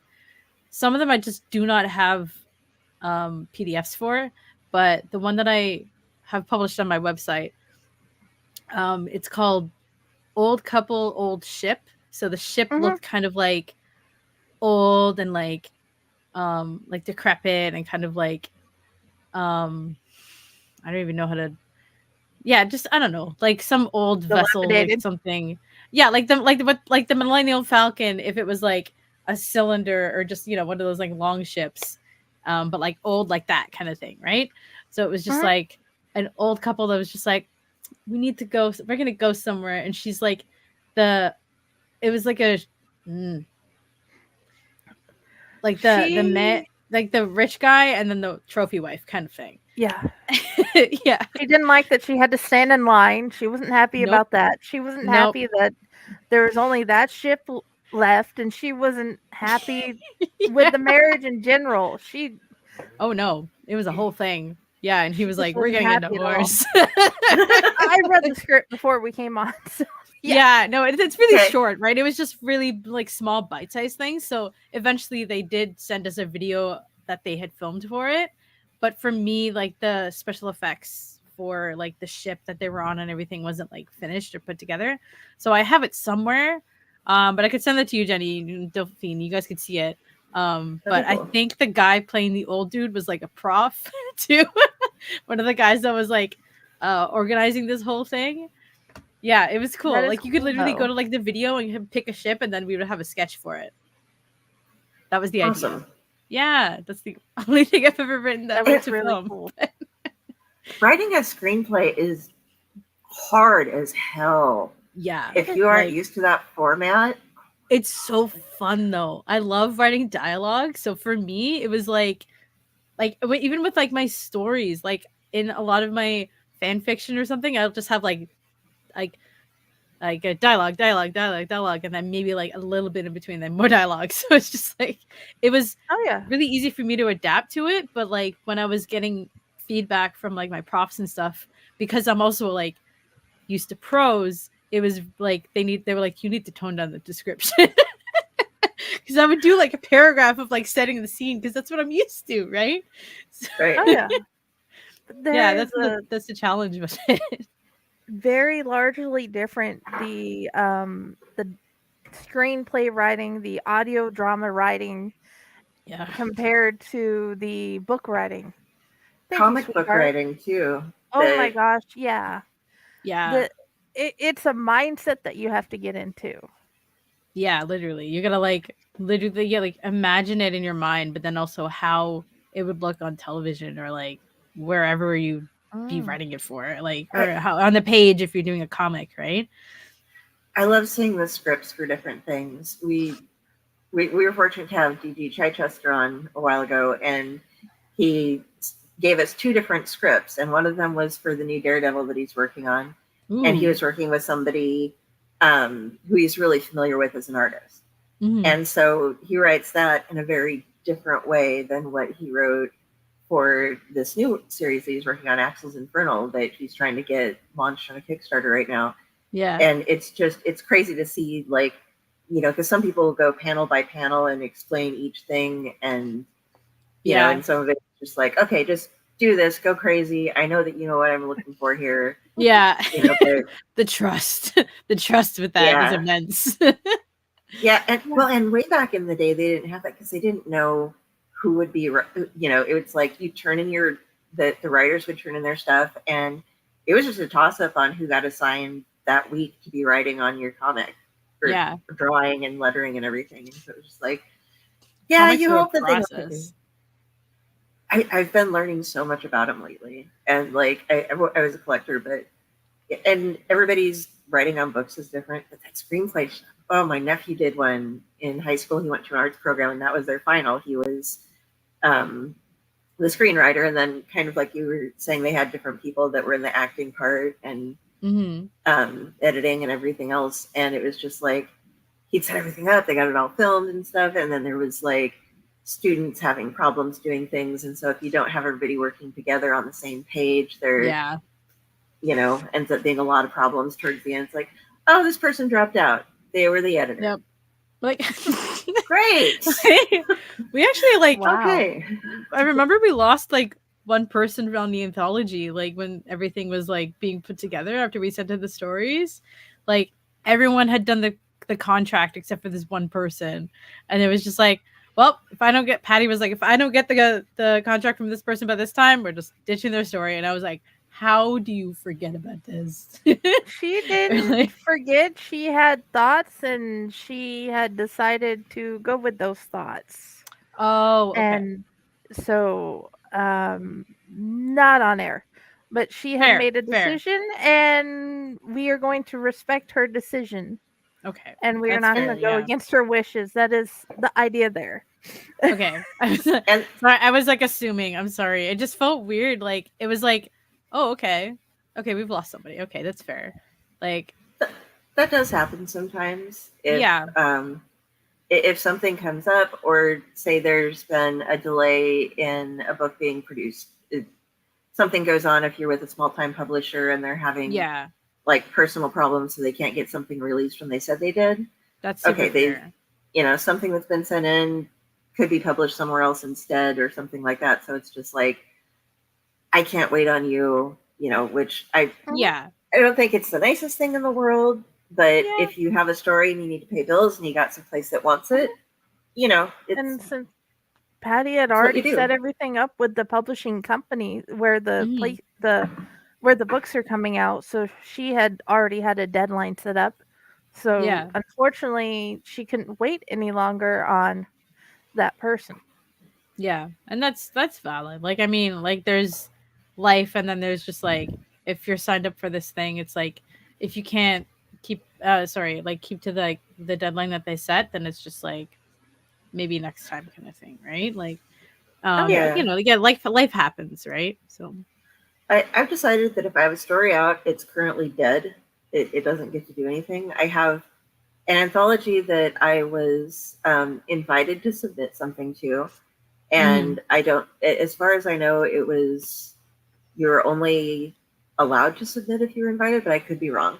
I Yeah. you know I didn't see any open submission calls anywhere for it, Mhm. and it was due in April. And there were two anthologies being released, and one of them is being released now, and I still haven't heard anything back about mine. And it's in like what's apparently going to be the next anthology. And Mhm. it's like, damn, I was going to enter both of them, but I finished this one up first, and they released the other one first, and I hadn't finished up the story for that, so I should have maybe worked hard. But either way, I wouldn't have made it on time if I would have tried to get both of them done. And Yeah. so it still looks bad if, and this was the better story. But so I've been sitting here since April just waiting to hear, like, did it make it through, did it, am I Mhm. going to be in this book? Yeah, like Is this book still going on? it's like What happened here? I haven't heard anything back at all, but yeah. Patty was you really know, good with communicating like what's going on and stuff because once we were in, I was like, so now what? Like Oh edits, yeah. okay. Yeah, she let me and edit mine twice, send it back in, and she's like, Yeah, "Okay, this like is good." I I had to fucking force myself to stop reading mine because I kept finding things that I wanted to fix, and I was like, "Nope, this is it. This is the last edit. Done. Like, no more." Mhm. Because I could go something I on. enjoy, something I really enjoy with Patty and with Stefan too, is that if you're in the book, you can read all the stories, to see how everything's going. Yeah, And if you happen to be an editor and you see some mistakes, you can send them to her yeah. and She she was will really check them good out. about it. Because I'm one of those people that if my name is going to be on something, I It's want gotta be everything to be as perfect as possible. Yeah, So Mhm. I don't want to like criticize other writers, but it's like, oh, there's just a couple typos here. yeah. It's easy to miss. But I Punctuation. think I'd mentioned this. Yeah, I think I'd mentioned this to you before Yeah. when we were just talking outside of stuff. That's another Mhm. reason I read fan fiction, is because there's enough Yeah, mistakes, usually even in a well crafted story, that you pick up on everything. You're trained to see every single thing that's wrong. yeah, So Mhm. so it yeah. just helps, and you're like, okay, reading this. Oh, this person used lightning instead of lightning. Yep. They're wandering down the halls. Oh Or they dear. used a period and then a question mark. And Period I, I question get mark. I get hung up on little things like, no, it's comma than a capital letter for babe or dear or Yeah, mom or whatever, yeah, itty bitty it, little Yeah. things I like don't know. that, but they bother me. Yeah. But then again, I have to go through, I consider my final edit on most works because almost everybody when I was in high school, it was period, double space, start the next sentence. Okay. That's what you did. Mhm. And now, Not for anymore. nearly every book No. that I've read, you can't submit that way. And I've so needed to I do write that, that yeah. way. Changed it, and I- they've put PSAs out now. You must change this to this, and I'm like, none of that makes sense, but okay. No. Yeah, it drives me nuts. So I go through, and that's like I save my draft, and then I go through and do the different formats. But my final edit on every piece is going through and rereading and taking off the second space, so that I have to read it line by line by line to make sure I didn't miss anything. Mm-hmm. So it's so I do still purposefully write, because I mean I cannot get out of the habit of doing it. Yeah. Like I can't do Twitter because I put double spaces. Yeah. It's like, those count against me. No. Giving up on Twitter. Refuse to abbreviate things. I will write my sentences as I will sentences, do this so myself. screw you. Yeah. I will post it somewhere else. Like, I always end up noticing little things that I like, because when you're writing it, like, you just want to get it out, right? And with me, when I was writing this, I was like, when I was writing Cult of Blood, I was like a little bit rushed because I wanted to have it. I think we had to have it in by August 1st, right? I think that's what it was. So I spent most of July playing a few days. Literally went all like as if I was writing for an few days when I was actually writing it. So I was like, this could, like, with the editing and everything, it was like better than I expected. But then I was reading through it myself, and I was like, oh, I didn't mention this. I didn't mention that. Oh, like, why? Who's talking here? Did I post that? Like, I didn't. Like, I like sometimes I worried that I was kind of unspecific on some things. So the last thing that I actually added was when in the beginning that they were actually given bowls, because I think though before I read through it one time for the last time, I realized, like, wait, so they go into the room and they see everyone with bowl. Did they get a bowl? Fuck. So I read that they actually like were handed a bowl so that they could participate in this like cult ceremony. It's like, how did I not think of that at the time? Like, that was embarrassing, but I figured it makes sense now. But yeah, well, it is little things. Like I mentioned to you before, when again we all had chat off air before, you guys. yes, so we did. You know, We you chatted missed quite a out. bit. But I've edited for somebody who, you know, the weapon that they use in the final part of the battle scene is something that they dropped 3 pages before then. And a guy who is like, and so I'm like, do you want me to just have him pick one up from one of the fallen soldiers along the way? You know, can you just write that in? Because it's easier than me going back. I'm like, yeah. Okay, so it makes he sense. did this. Yeah, this guy, you had him on the injured wagon, and now he's like leading a charge. I don't think that happens that fast. And he's like, yeah, probably not. And I'll then the make one this where guy you do mentioned instead. it was like, oh, this guy died like 3 times. Yeah, his universe cross everywhere. I have another great one from him though too. Like, so I'm not going to say names. He's a fabulous author, and but I don't want to embarrass him by having like say something. Fair. But his universe is cross everywhere, and yes, he killed off the same guy like 3 times, and then there was a 4th appearance of him. I'm like, is this the same guy? And he's like, no. And then it turned out it was just like, because I was like, because you did this to him in this book, and he's like, all of those guys were named the same thing. And I'm like, yeah. He's like, that was my old roommate's name in college. He was an asshole. I guess I just keep killing him. So I'm like, yeah. But he had one scene that kind of didn't make sense in his story, and it was like that these people would be accepted into a specific, I'm going to try to lead it away from what the actual book is, into a specific program in a city if they were literate. And they were like, they could be part of a thing where they were like, kind of like being old-fashioned scribes, just writing down, and what do you call it when you're rewriting something? Just transcribing, I guess, making copies. Yeah. Yeah, just making copies of books and stuff that existed. And it was a place where a lot of people were poor. And so it was like he shows up in rags, and I was like, and you know, they give him clothes and everything, I guess. And this person was trying to help him get in. because it was for a spy type of thing. Like they were trying to have him infiltrate. And so I'm like, well, maybe the other person could help them a little bit more, because it seems really weird that they would just take anybody off the street who shows up and is literate to be able to do this job.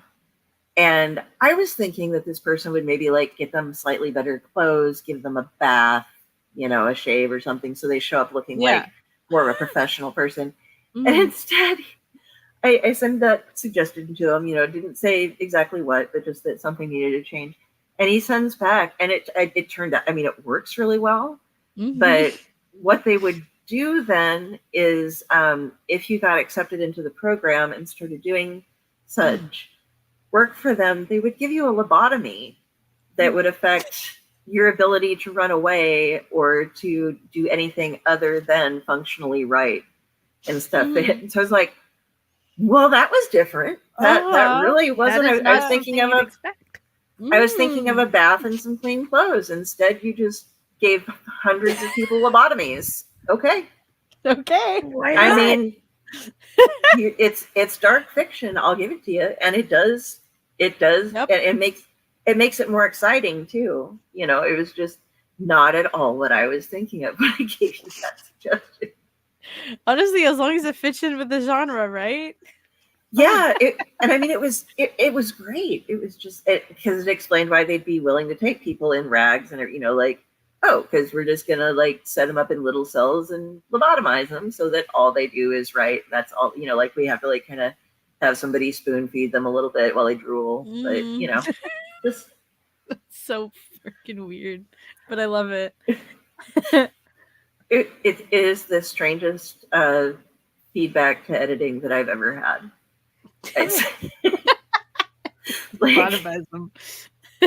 Yeah, like suggest like, oh, you had this lady pregnant for 3 years. Oh, okay, I'll fix that. Yeah, for 3 years. I still get good of 3 years.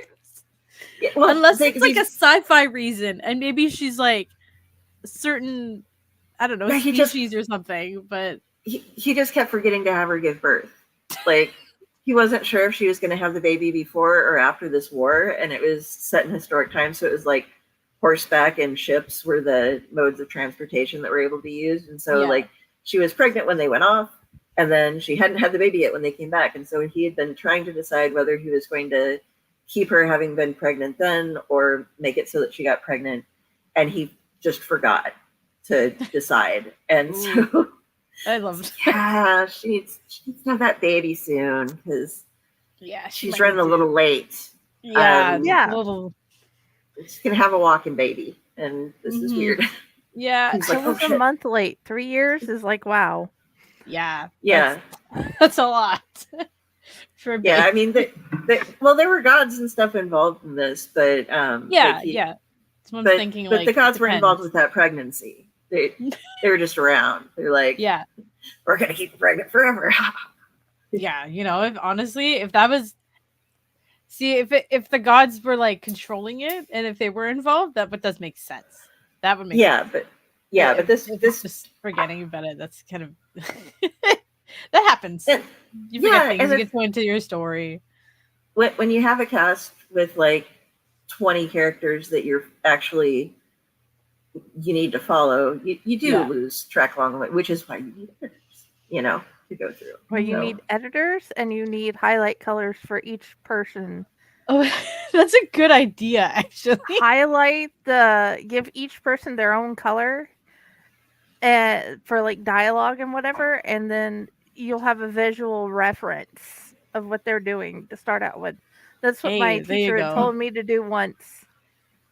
Yeah. Because, in one of my whips, I was like, or works in progress or whatever, I was like reading through it, and I forgot where I left off. I was like, what had happened? Had this happened? Did they do this? Did I bring in this character or whatever? So I like kind of scrolled through a bit. I don't even know how many chapters in I am. I think I'm like 8 chapters in, and I still feel like I'm in the beginning, right? But so much has happened. So I'm like, because I always feel like I need to move it along, right? Like it can't just be like 5 chapters of like intro, depending on, depending on what it is. You gotta have the inciting incident, right? So I have that happen in like the first chapter. So like everything just like races ahead, right? So 8 chapters in almost feels like the middle of the book. So that might end up being like a little less than I thought. But yeah, like I had to like it's been so long and I barely focus on it. So like it's kind of weird when you go back and it's just like remember I feel like I really should do this. I should make a point for like as I'm reading through it, I should make like a point form thing of what happens in each chapter so I don't have to like read it every time. Well, you can have one document that is like side document that is the bullet point of what should happen, and then you could Yes. have the document that you're writing. Because many authors, N.J. Sullivan, his bullet points are literal index cards, and one of them was this thick of index cards, which is the story alone. Yeah. Like the So how you do your bullet points could be a document, it could be a notebook. yeah. Because I know D. Gabriel Jensen, she has a notebook, Nice. spiral that she does. So do Yeah. what works for you. Yeah. Like And 9 chapters. I'm 9 chapters in. That's what it is. and for the love of all that is sacred, if you are doing a Google Doc review back and forth with your editor, Yeah. do not make a new version of it every single time you send it to your editor. Oh, good Lord, no. No, I know what updates every time. Girl, don't you know Google Docs? Google Docs, like, Well, updates as you yeah, edit it, right? yeah, I had to make I have all these little instruction manuals, and some of them are for different things. Some of them are for people on podcasts learning how to do these things, and some of them are for authors that I've worked with learning how to do. It's like how to Word, how to Google Doc, how to template, how to do this. Yeah. But it was like I would, if you send the review and you just keep it in the review, it'll show everything that has been talked about being changed, and then you can have the like responses of, okay, I changed this, or I'm not changing this because, and stuff in the dialogue. But they would just make a new copy of it every time, so I wouldn't get any of the information left that I had done before. So I'd try to change things like 7 times, and they'd be like, well, quit trying to change that. I'm not going to change that. I'm like, you aren't letting me know why, and it keeps being wrong, and you need to send me back the same copy. We need to keep working on the same copy every time. You don't send me a new one. Yeah. And it's so frustrating to but it's just a skill that you don't think about telling somebody to do that until and it took me a couple times to realize, I'm like, wait, okay, this apparently gone through everything, and but wait, this is different. Why? Yeah, then I matched it up with my original ones. I'm like, okay, this isn't the same at all. So yeah, so I wouldn't see like they'd make major changes, and it was like, oh, I'd have to read through detailed every single point again because it wasn't highlighting any new material for me. So people, please do that. Be friendly to your editor. Don't hurt them. Like, no, like you can break an editor so easily. You gotta like, they do both ends. Everyone needs to coexist, like, oh yeah. I always get nervous like sending anything off to an editor. Like, it might just be like, because when I've done Game Rant articles, they edit them, right? So I'll always be like, man, I haven't done this in a while. It's done. It's sent off or whatever. And then like they come back with stuff that I forgot about, like formatting, or maybe I didn't.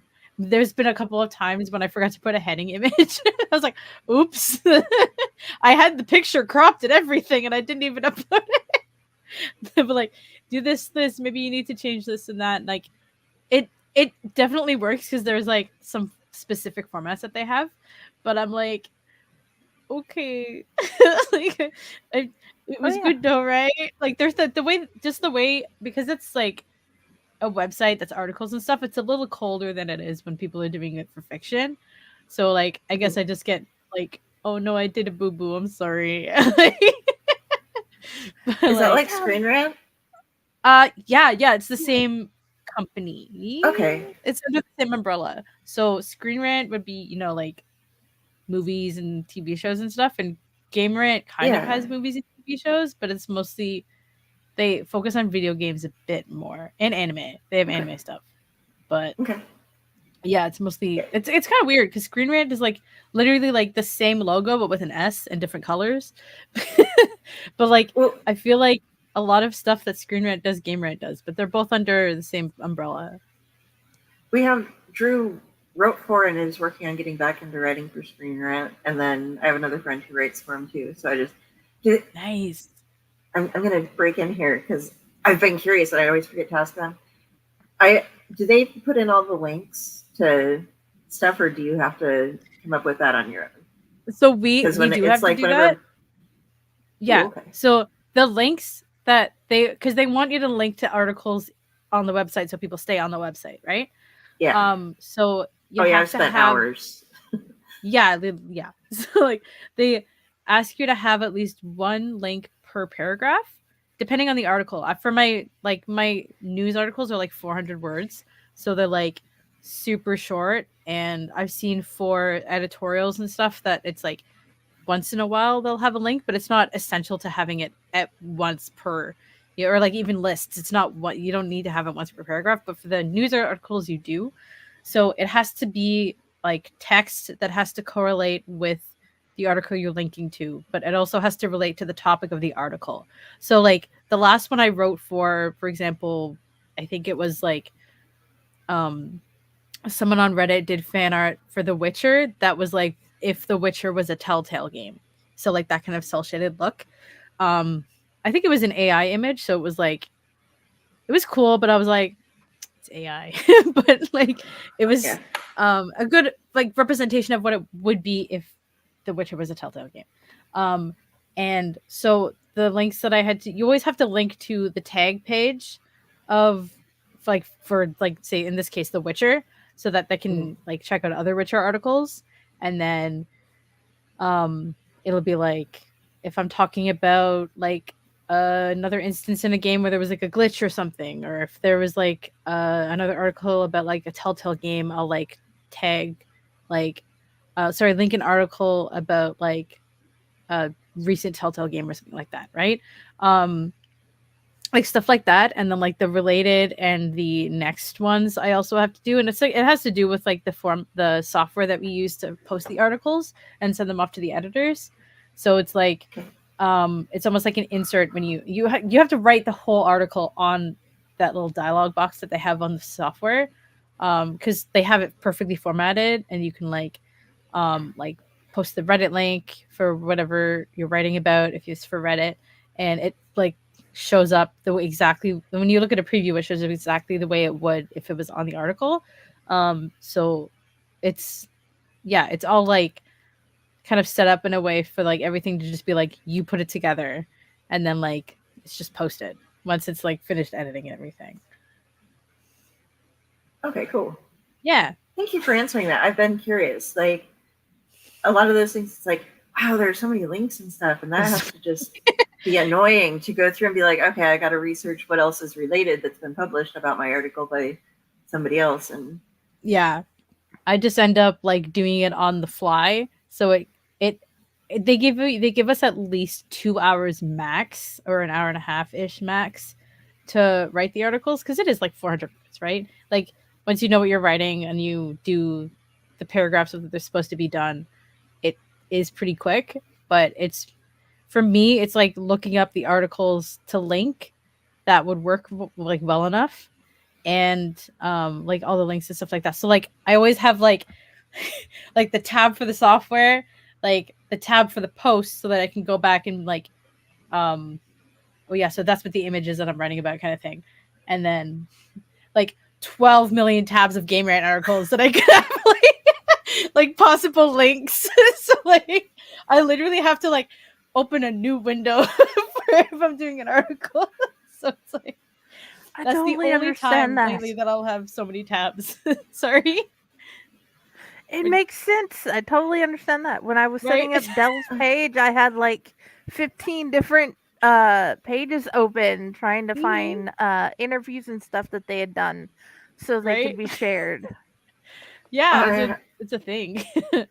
I have so many. There's a. I want to find it. There was some like company that was it was like a charity organization, and you didn't have to do anything except subscribe to it. You never had to pay them. Like they didn't ask for credit card information or anything, but they would have access to your computer. And for as many tabs as you had open, if you were a person like us who uses lots of tabs, it somehow would donate to charity. Like I don't know if it tracked down like people who advertised on those tabs and like got from them or something. I have no idea how, but it was like, are you somebody who uses a lot of tabs? You're spying on me, aren't you? Because you know that I have like, I'm like scrolling over to like, where was that? Jesus. Okay, pages and pages and pages. Okay, there it is. There it on is. The other one. Yeah, I found it. I had it 4 times. Okay. But yeah, so I'm like, well, I might as well, since I'm a disorganized mess, be like donating to charity for that. Yeah, might as well. Like, I mean, might as well have a way to help someone out. You're helping yourself out with all those tabs. When you realize you have 58 tabs open, you should probably start closing some. Honestly, we don't talk about how many tabs I have open on my Chrome on my phone. Like, literally, because you can just save I didn't know how to turn right? those off. I put them. I need to make sure I save things. You know, I'm a bit of a hoarder. There should be 3 little dots. Oh okay, yeah. Mom and I don't know how that works, and Mom's always like, "Yeah, my phone's always running so slow." And like one of the kids grabbed it and was like, "It's because you have over 100 tabs open, and I have 86 open." And I'm like, "How do you turn that off?" And they're like, "Grab my phone." Christ, you have 40 open. Okay, we're gonna go see this button, and I'm like, yeah, how do I get there? You hit this, and they did it so fast I still have no idea. Every now and then I'll just see that little number and I'll be like, okay, I can hit that, and then I can close everything. So I'm getting better. Fair, like some of it is fan fiction my friend sent me that I plan to read, but are also like, you know, they are marked as, you know, what is it? It's not marked as read. Bookmarks. Yeah, it's like, oh, there's a thing you have. I can't think of it. Marked for later. They're all marked for later. So, like, but I have so many things marked for later, right? I'm just like, oh, what if I want to read this thing right now? I have a running list with Dell in our chat, and I have a running list with my sister in our chat. And I just go back and I scroll back for like months, and then I click it, and then I finally read it. What I'll do is just go ahead and pull up my account and send you my favorites list. You know, because that would be easier. To post all this stuff in. Can we just post it in the group too? Well, yeah, I mean, I could copy paste it. That's just I'm just asking. It's a lot. Post in the group. Yeah, well, it's our group. We can do whatever the heck we want in the Owl Society group. Yeah. Look, fanfic page now. Oh yeah. Yeah, it can be our fanfic group. It can be whatever we want. We're the society. We get to choose what the society does. Yeah. Yes, you can join the society. Okay. Well, we're the army. The society's the show. Okay. Well, okay. I will send you links to random shows, and if it's just a random link, it's a BS show. If it's hey, this is the scheduled link for this, would you like to read a story? Yeah. Sure. Like my friend and I, we like to watch kind of boys love shows together. Not always, like mostly kind of like Asian shows. Like we've watched Thai shows, Japanese shows, Korean shows, right? But we've also gotten into like the like English stuff that's been put out, right? Like we've watched Good Omens. We've watched like Our Flag Means Death, right? Yes. And like, I kind of got her into all these shows anyway, but we were like, I remember distinctly, once her and I watched Our Flag Means Death, the first season, like, way after it came out, but I had seen it and I was like, girl, you gotta watch this. So we watched it together when she stayed over one weekend. And immediately, like for weeks and months after, she was reading the fic. I know she reads a lot of fic, but like I know that she was reading a lot of them, and she would send me links and links and links of her favorites. Like I would get like I would have like 12 messages like my my friends sending me all these links, and it's like, this is what this is. Fun smut, really cute fluff. Like she'll give me little previews too, so I'll just be like, open, mark for later, open, mark for later. She hasn't done that after Good Omens, and she hasn't done that after the okay, we haven't finished the new season of Our Flag Means Death together, but I've finished it myself. But yeah, like it was just it depends. She's really fixated on like okay, I'm gonna out her, but I'm not gonna name her, so it's fine. But she's been, I think I mentioned this last time, but she's been really, really into like Teen Wolf fan fiction, specifically Steric, and she has not seen the show at all. She just like all I ever hear is like, so I'm still reading Teen Wolf. And I'm like, okay, yeah, but have you watched the show yet? No. Still reading fic. Okay. So, you got to add Hannibal to your list of shows.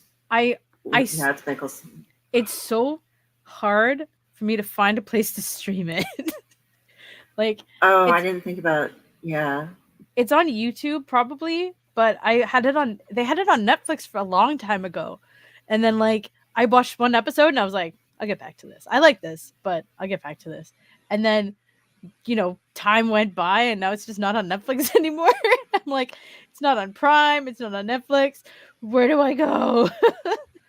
Yeah, and the thing is people, I've had a lot of friends who are like, that was a terrible police procedural. I couldn't get into it at all. I'm like, that is not a police procedural. That is a romance. So you throw everything else out the window. You have to see it as a romance. Yeah, you got to watch it as a romance. And then it's beautiful, you know? And like he was a dancer, Mads Mikkelsen. So every like slight turn of his head and every single gesture is very calculated through the whole thing. And all of the camera angles are tight. I want to say this and not in the like, it is a sexily filmed show and not in like an erotic fashion. It is just well done of producing a show. And then, but I will warn you that a lot of the fanfic for that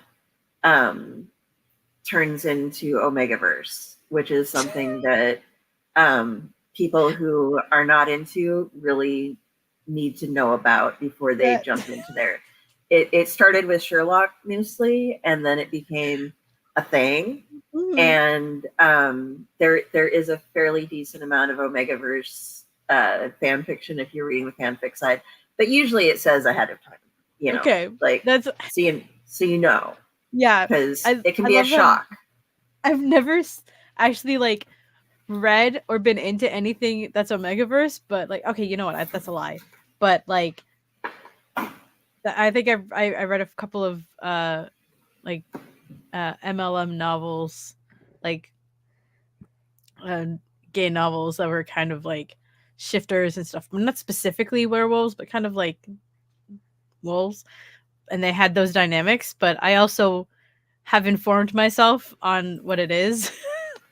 So I get it without reading it. So I love that. Like I just knew exactly what you said. Yeah, it was a shock to me when I was like, oh, okay, so that's we're doing this now.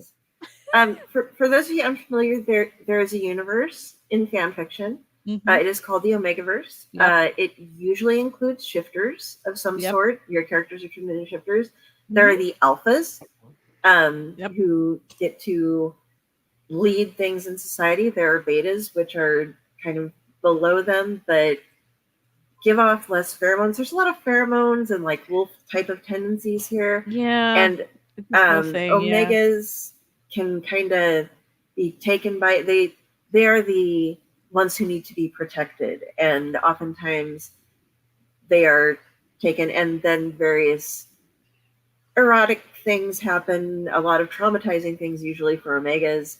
And as with animals, or with dogs in particular, when they mate, there's a certain period of things that happens afterwards where they are stuck together and It's can be very uncomfortable to read if you are not ready for it. Yeah, If you it's need not to something you're know. interested in. There are some that are written great where it's nothing physical happens. It's just, the hierarchies and things and how that works. So But it she, doesn't always have to be erotic, but yeah, it is a weird universe to get into if you aren't expecting it. There are probably Mhm. articles online that explain it better than I do, but I wanted to be as concise and as possible. So, Yeah. That's but helpful. Sherlock has a lot of that, as does Hannibal, for some That, reason. that doesn't surprise me. Like, I get why it's weird for like Hannibal to turn into that, but I mean, I also like with how you're saying that like the show was like made and what I remember, sorry, shot and like the way it was framed and cinematography and all that. From what I remember from watching the first episode, I get it, but it is a weird direction.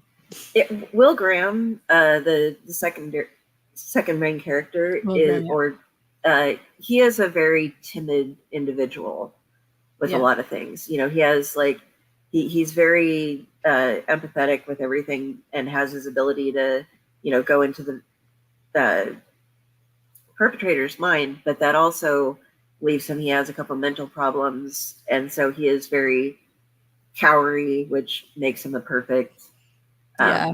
Omega. So I'm a That's Okay, let's we are approaching 2 hours. Was we there are so on anything else that just on note. your going list off.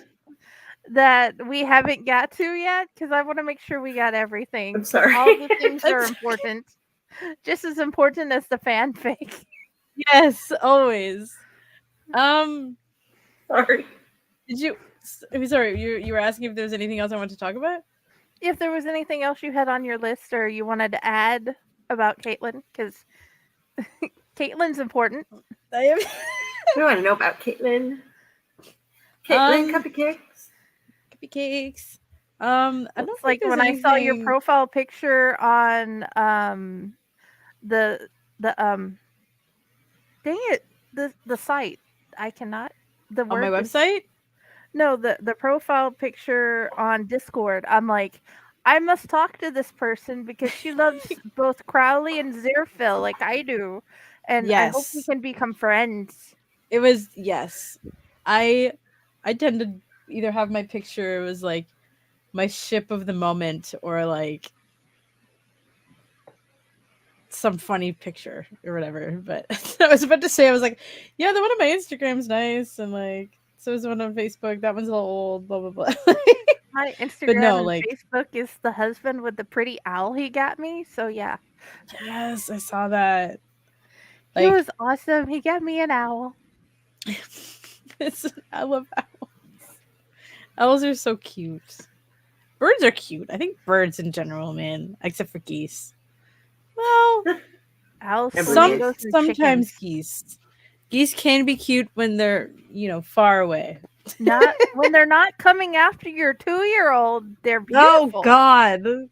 When they're Is coming there after your 2-year-old, it's like no. is there anything you guys would want to know that I didn't mention? Like I At talked the about my moment, What? yeah. I with as far as I've dived into the Caitlyn, I don't have any other ideas to talk about at the moment.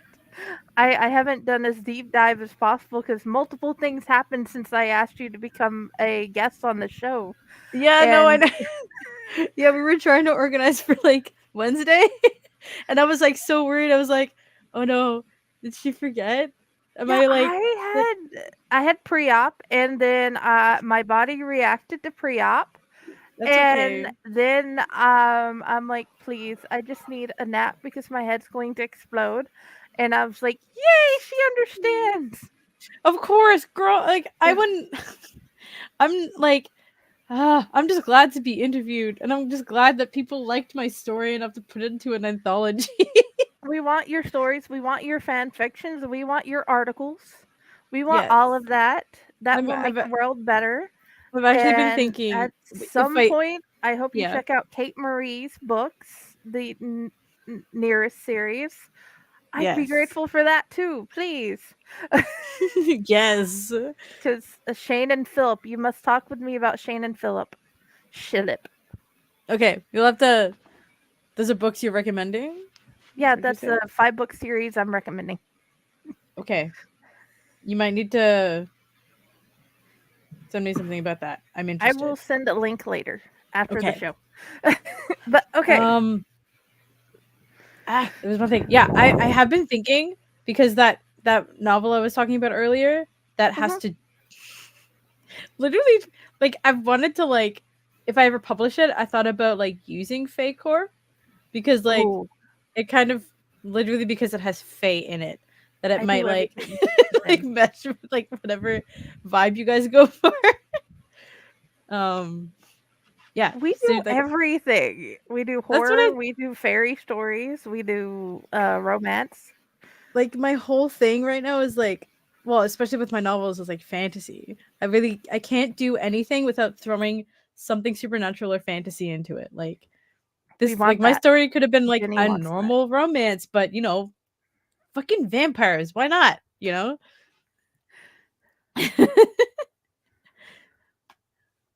So yeah, Sorry, I woke up with allergies today, so I'm just like, That's oh, okay. sinus freeze just hit. I had those yesterday. Oof. So, do Yeah, you this do has been any? Do you do any collecting or gaming or what all do you like to do on the side when you aren't writing? hmm that's a good question. So um I we were talking about this a bit before, Jenny, but I like to watch anime a lot, especially now that I've been getting back into it. Um, and um, I play soccer on like a weekly basis. Like right now, we're playing inside because it's cold up here right now. Um, but I've been doing that like since I was a kid, and it's just like it's it's really fun and I get really really really into it even though it's literally just for fun, but I get so competitive. um Nothing wrong and with that. and I also play D&D with my friends, a group that I've been playing with since university actually. Wow, So year not like super long, but like it's been since 2015, 14-ish, something like that. established Um world then going on. 9 yeah, so years. we have an established world that we were playing in and it's been so long that we've been playing in that world. And we've been playing in other games like on I've noticed my camera is crap right now and I don't know why, but this we're doing this. Um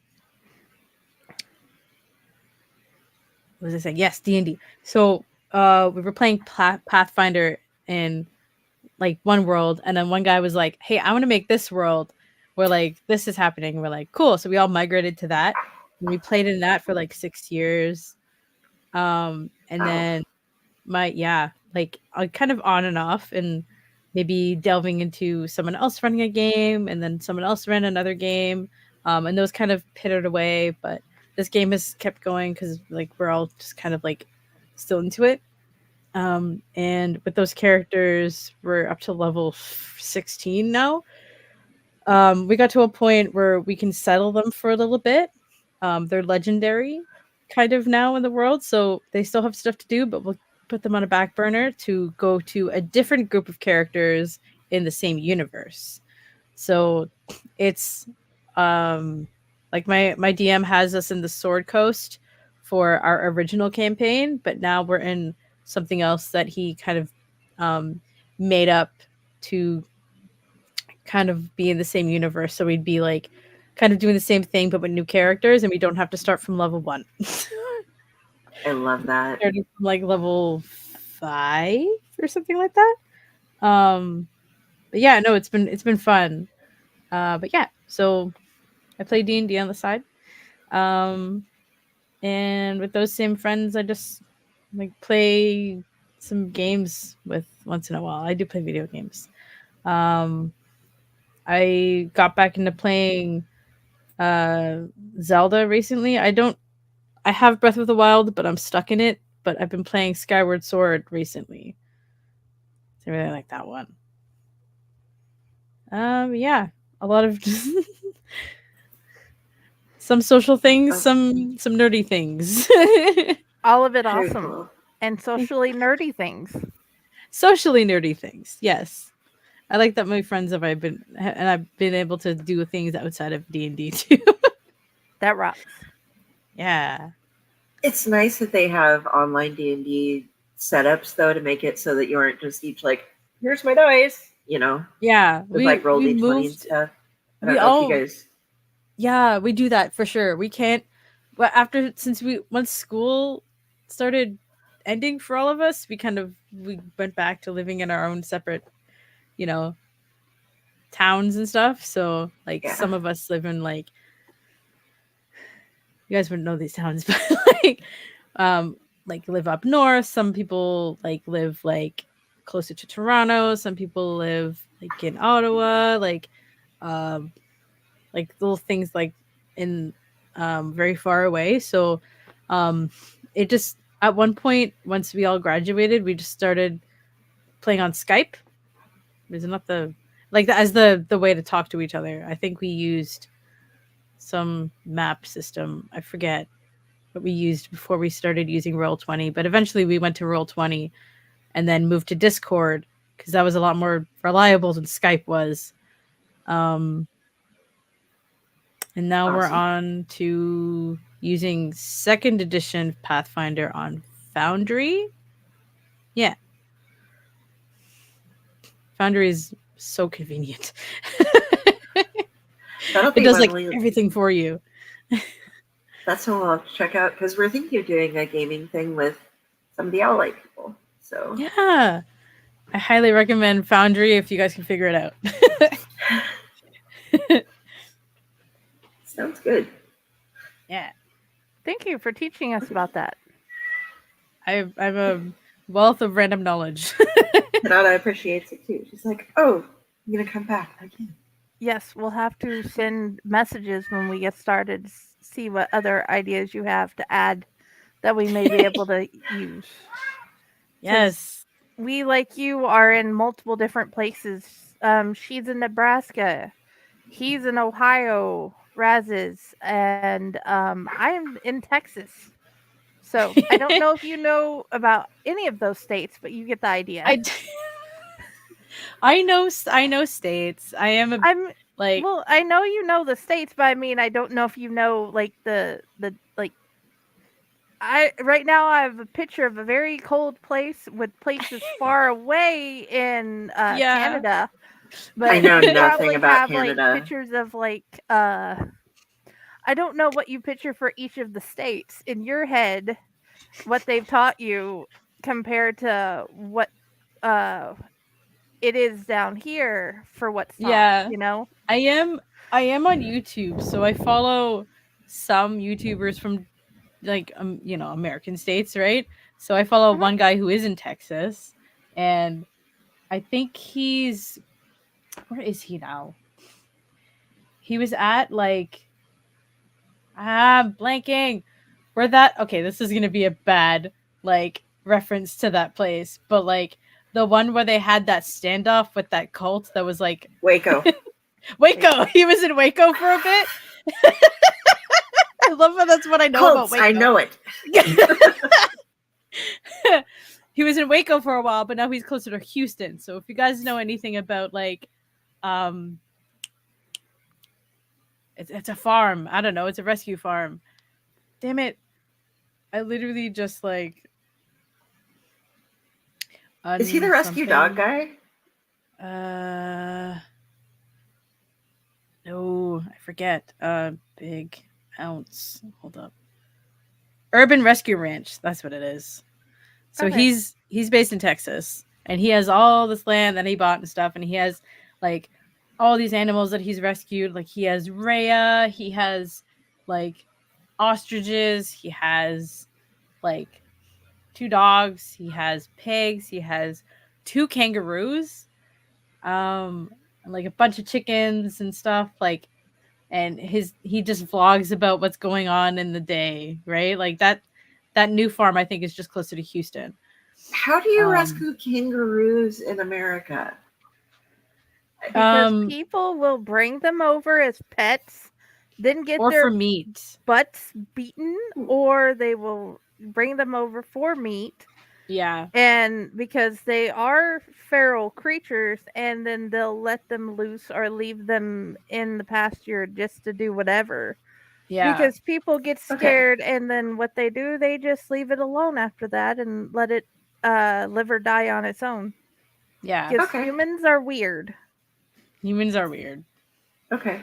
Um, That makes sense. I was just like, those wild Texan kangaroos, you know. I Of know. course, there's wild Texan kangaroos. You'll find ostriches. You'll find a tiger somewhere if you try hard enough. Yeah. Okay. What I know about Nebraska, Nebraska, you said?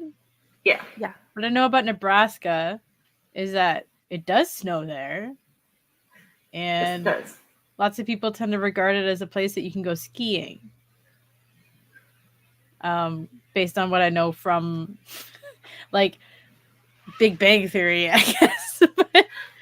Okay. Technically, Nebraska is a plain state. We have hills, but we have nothing that qualifies as a mountain. Okay. So you could cross country ski, and we have big enough hills to like ride a sled down. Okay. We do have the weather. Okay, like the way that we're set up, we don't actually have our own climate. We just borrow one from whichever way the wind is blowing. Like Whichever way literally, the wind is blowing. yeah, Don't let the literally do weather that. wait 5 minutes. Yeah, it's I want to make license plates that are like Nebraska, where the sky attacks you, because we get a lot of tornadoes because of the way we're set up. Yeah. But we'll get the snow. Yeah, it's whichever way the wind's blowing, we get their climate coming in to affect us, and we do get just tons of weather. And I live in Lincoln, which has the cone of safety because we're in a I've heard bowl. of that place, yeah. So it goes around us. And then Omaha has Offutt Air Force Base, which is one of the weather bases, and they joke that it has like the Omadome. So they put up like something over there so that they don't get affected by weather. But so I used to live north of both of them, and it was true. It's true. Like you see it coming from down here, and then it will just go up, and it bounces off of our cone and their dome, and lands up top in all the small towns or down below us in all the towns that get just destroyed every single year, and then they Wow. rebuild. So yeah, but the pictures you get if you look at Nebraska weather are insane because everybody here is nuts. They're like, oh, there's a tornado, let's go drive and see it. Yeah. And it's not like the organized people like on the movie with what's her name, where they're like, oh, we're gonna Helen Hunt, where they like all jump in and they have all the Twister. equipment and they're throwing stuff out. No, these are just like nuts with their phone and they're like Mazda Miata that are out zooming around. I got my Datsun, hop in, you know, and they're like, yeah, look, oh, look, you just tore up that thing like 20 feet from us. Woohoo, we got pictures. Like, yeah, we're crazy. But That's great. yeah, and we have corn and some cattle. Yeah. So Okay. that's yeah, that's pretty much us. You can drive through I-80, and once you get past Lincoln, you can get almost all the way to Colorado without having. You could like just put one of those locks on your wheel and fall asleep with the cruise control on, and it's just a straight line. And we have the watch for wind on overpasses, and people, if you don't come from a place that has wind, people are like, how am I supposed to watch for the wind? You know, and we'll actually, you know, they think it's a story, and we're like, yes, we've heard that joke many, many times. But seriously, watch out. Some of them will have little flags, but a lot of those blow off. Yeah. But I totally understand how to watch for the wind. I've had cones open up above me, and I'm like, oh no. Oh no.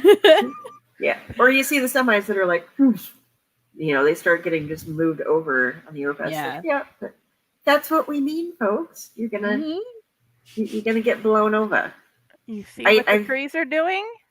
Yeah. Yeah, you're watching for the wind. Yeah.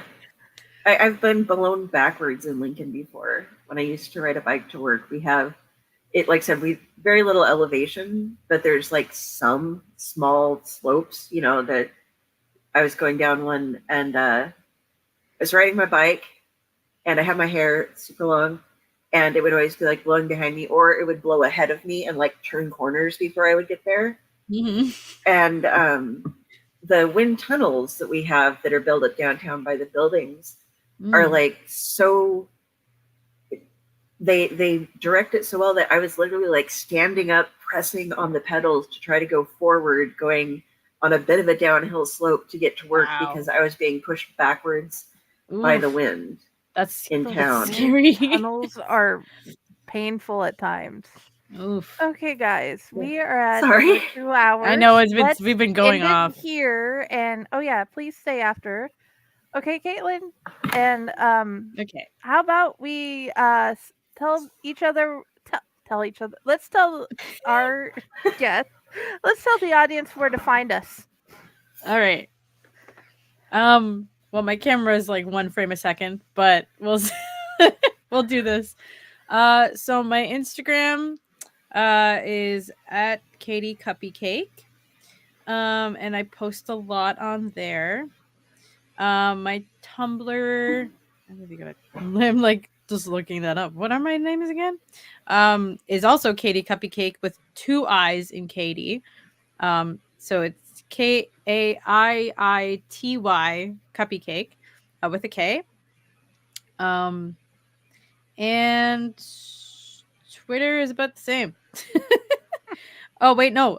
Twitter is under Kaitlin Meaney, because that's my writing Twitter.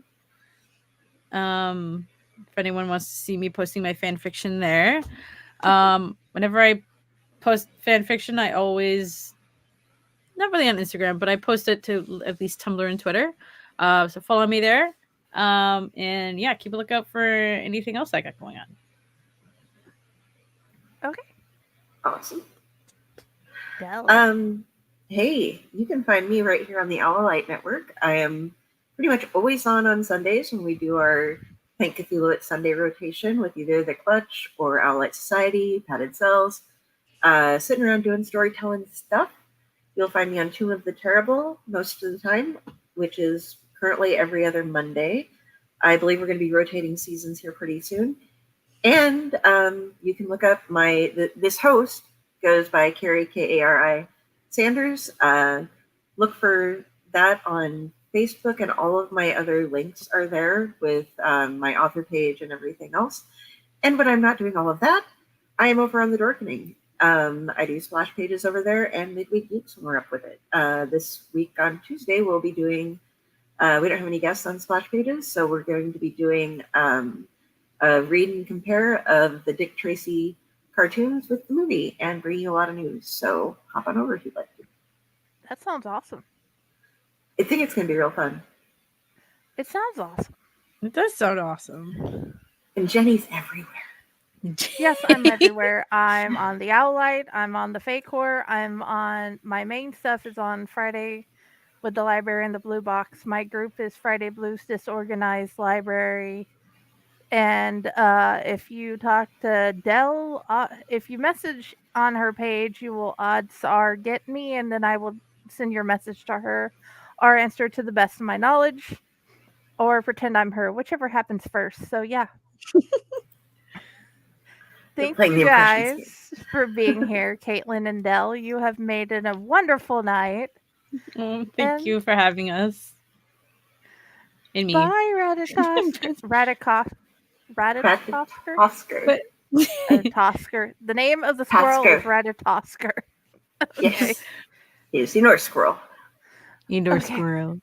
Who goes with Delphine Galdracaca. Yes. Yeah, I'm not going to even try that yet. But yeah. Okay. Bye-bye, everybody. Bye-bye. Read the anthology.